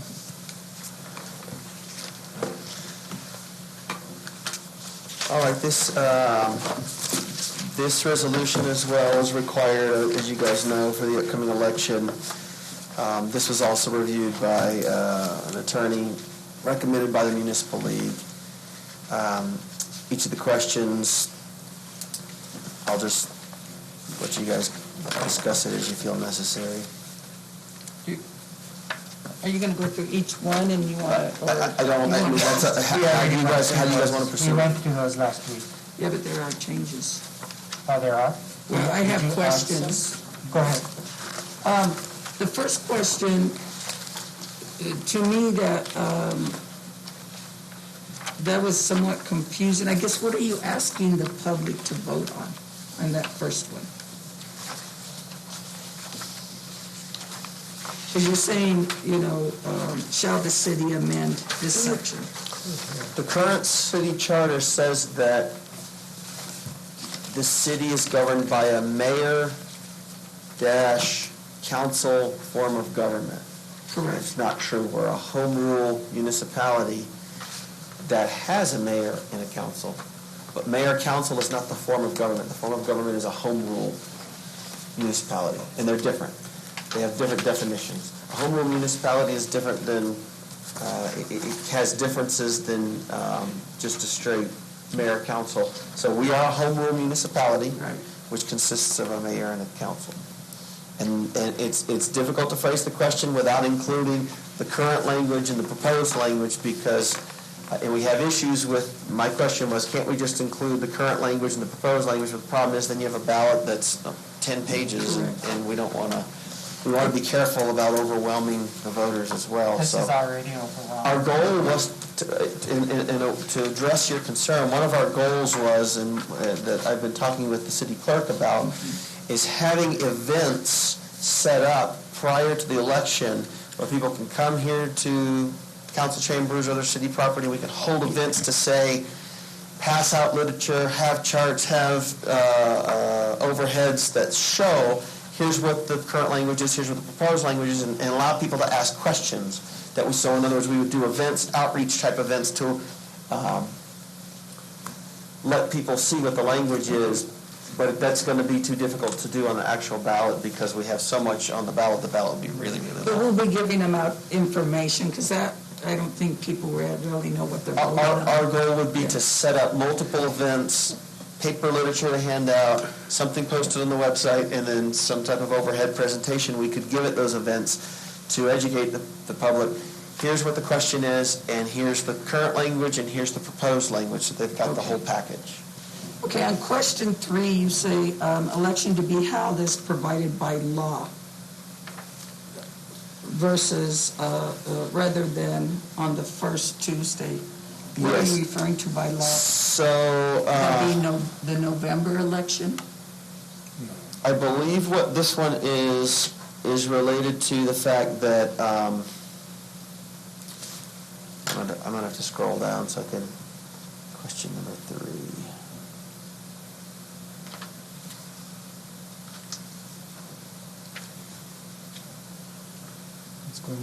So right now, it says the regular municipal election shall be held on the first Tuesday in March of every even-numbered year. Okay. The proposed language says the regular municipal elections shall be held as provided by applicable law.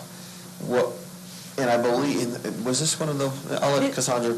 If I may, Counselor. So in 2019, the Local Election Act passed, and therefore the state statute changed, and we no longer have our municipal election code, but we have what they call the election code, which everybody follows.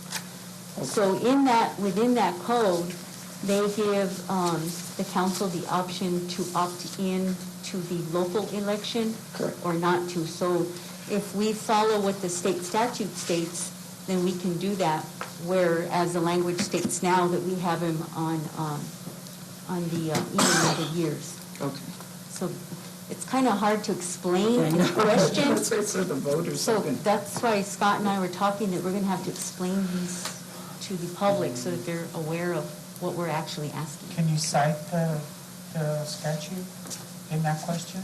Just say as applicable in statute 82. We could potentially put a site in there. The only difficulty is when they're sitting at the ballot booth. They're not going to know.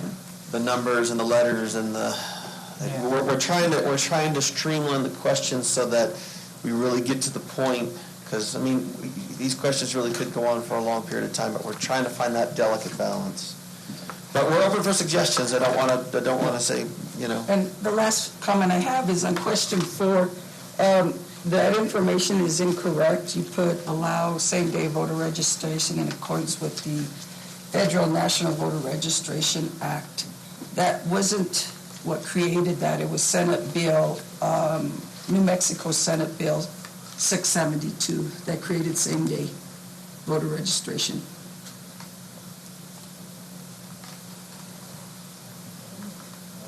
So you may want to take that out and put New Mexico Senate Bill, and you do double check that.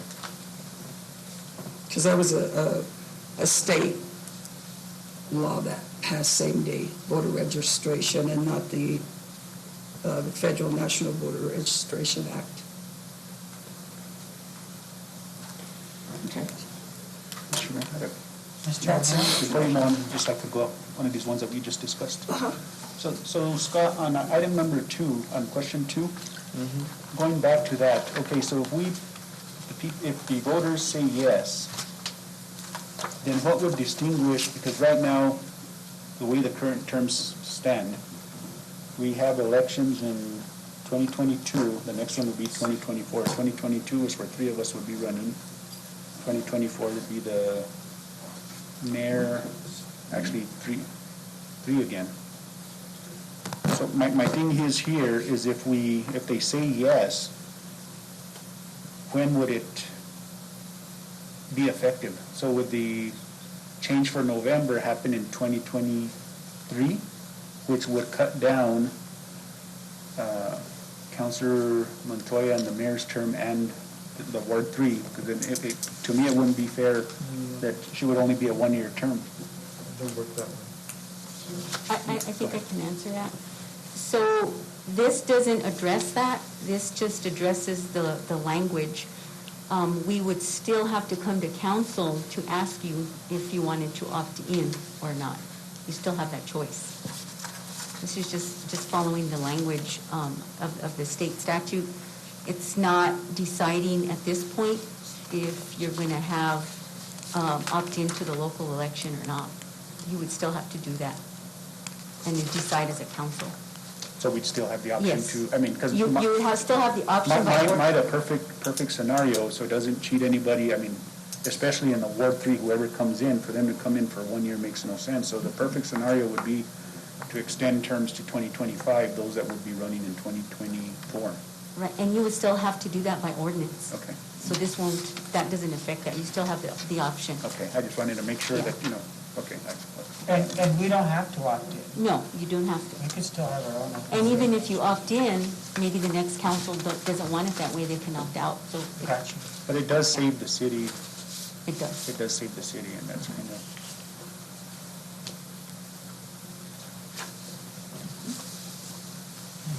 Any further discussion? Question, Mr. Mayor. Mr. Montrose?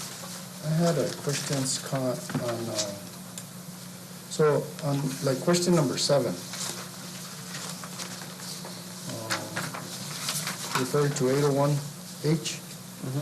So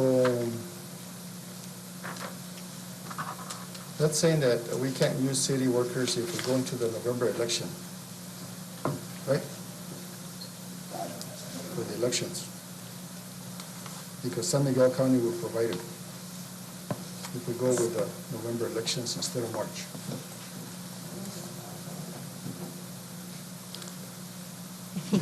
Go ahead, Sandra. I'm sorry. So basically, this is just cleaning up the language, and right now, we currently don't do our own pool of election workers. We put it out to publish, and we never get a response. So we have to work closely with San Miguel County, and they provide their workers to us. So we work with them, and that's already identified in the election code. It doesn't have to state that in there. So we were asking for a way to remove it. And the guidelines are already set in the election code as well. I understand that. So my question is this. So on another question, it asks, shall we go the city of Las Vegas with the November election? If they vote that no, doesn't that automatically throw this out?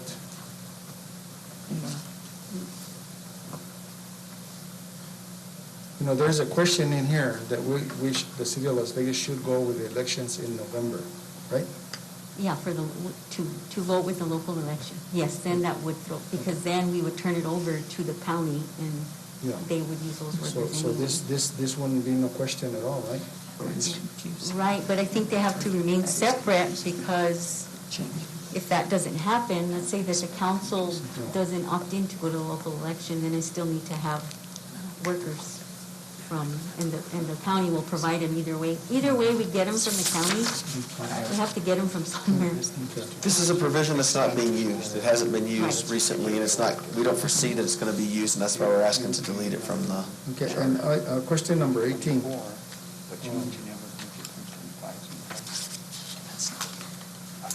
Question number 18, shall the city of Las Vegas 501D of the city of Las Vegas Municipal Charter to add the sentence stating that the decision of the city governing body of whether or not to remove a department director shall be recognized and implemented by the city manager and shall be final and conclusive regarding that matter? Yes. So that right there, to what's now presently, it says the city manager shall be appointed, shall appoint department directors subject to the approval by governing body. And then it says D, department directors are at-will employees who will be suspended or removed by the city manager subject to approval of the governing body. So right there on that one, you're taking away the authority of the governing body. No, this amendment was a suggestion by Councilman Romero that once the governing body votes, expresses their approval or disapproval, that at that point it has to be implemented by the city manager, because the concern was the council may vote not to remove somebody, but the city manager can still say, well, too bad, you're fired. So what this says is the city manager is required to adhere to the decision of the governing body. That's what this is saying. That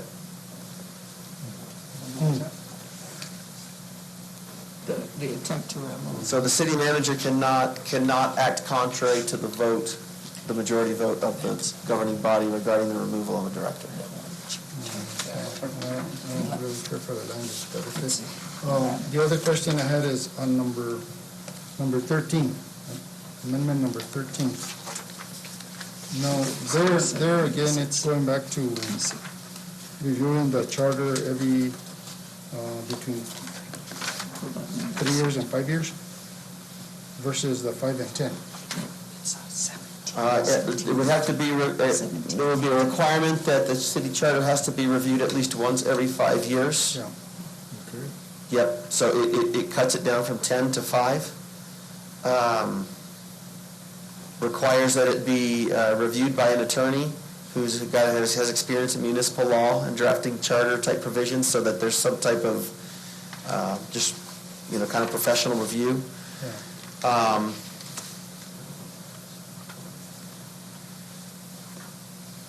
It gives the governing body an option whether or not to appoint a committee to do that review. You could appoint a committee if you so choose. You could also employ a contractor as a consultant to do it. Okay.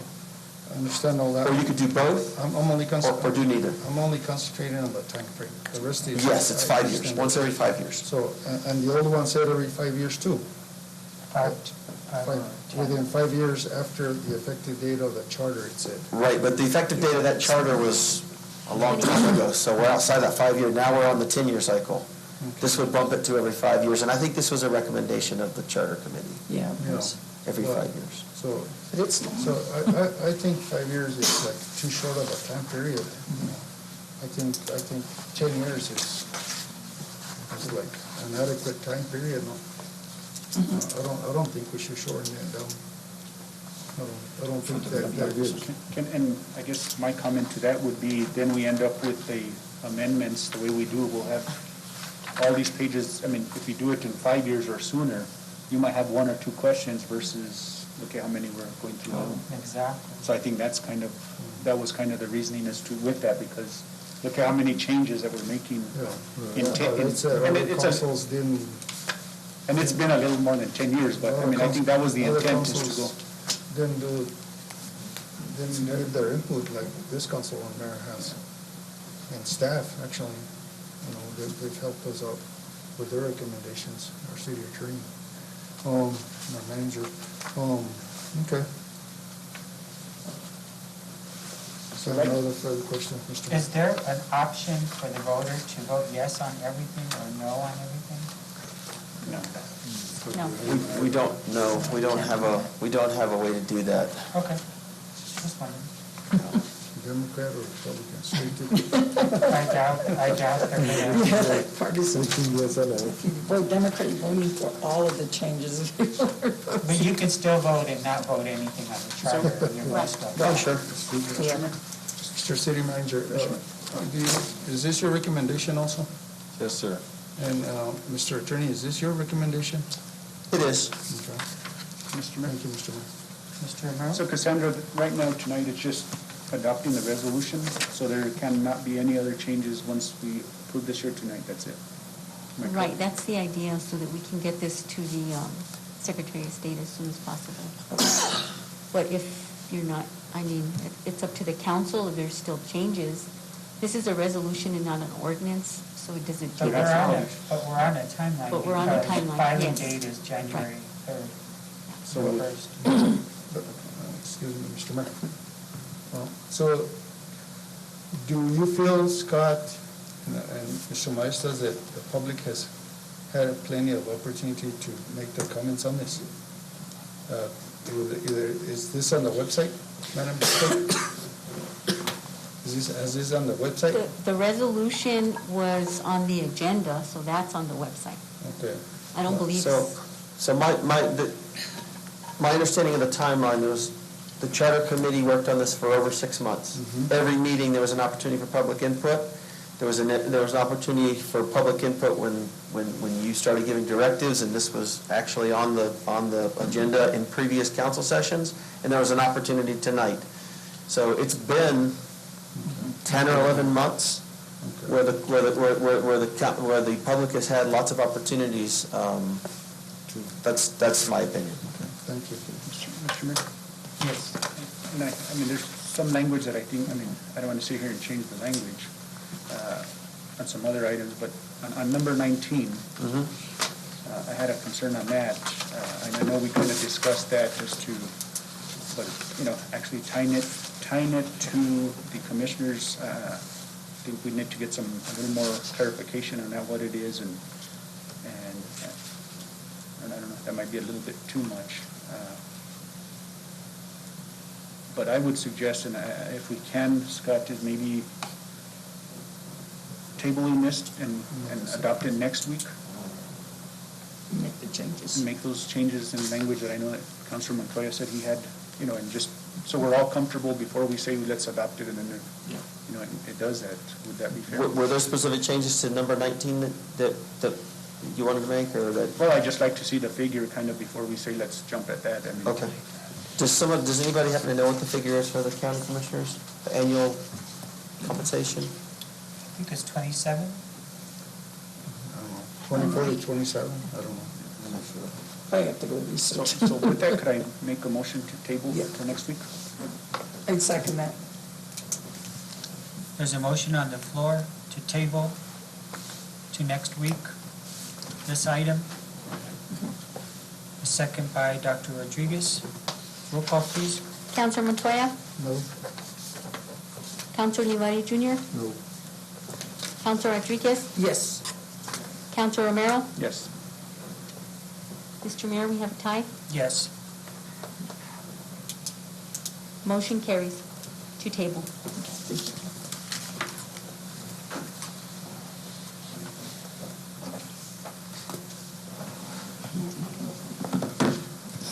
Very well.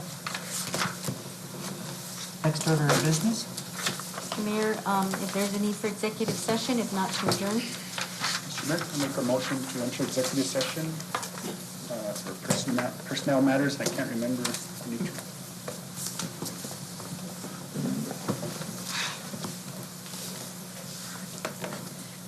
Personal matters as cited in the OMA. Number 2. Yeah, 10-15-1H2. There's a motion on the floor to go into executive session. Second? A second. Second by Rodriguez. Roll call? Counselor Montoya? Yes. Counselor Rodriguez? Yes. Counselor Olivari Jr.? Yes. Counselor Romero? Yes. I have a motion by Counselor Romero, a second by Counselor Rodriguez. Thank you, Mr. Mayor. Motion carries. Thank you.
to return to regular session after being in executive session for personnel matters 1015-1H2. And I'd like to note for the record that only those matters specified in the motion for closure were discussed and no action was taken. Thank you. There's a motion on the floor to go back into executive session. Second. Mr. Mayor, second, Mayor. Second by Mr. Montoya. Roll call, please. Counselor Olivari Jr.? Yes. Counselor Montoya? Yes. Counselor Rodriguez? Counselor Romero? Yes. Have a motion by Counselor Romero, second by Counselor Montoya. Thank you, Mr. Mayor. Motion carries. Mr. Mayor, I make a motion to adjourn. There's a motion on the floor to adjourn. Second. Second, Mr. Mayor. Second by Mr. Montoya. All in favor? All in favor? Yay. All opposed? Anybody opposed? Motion carries.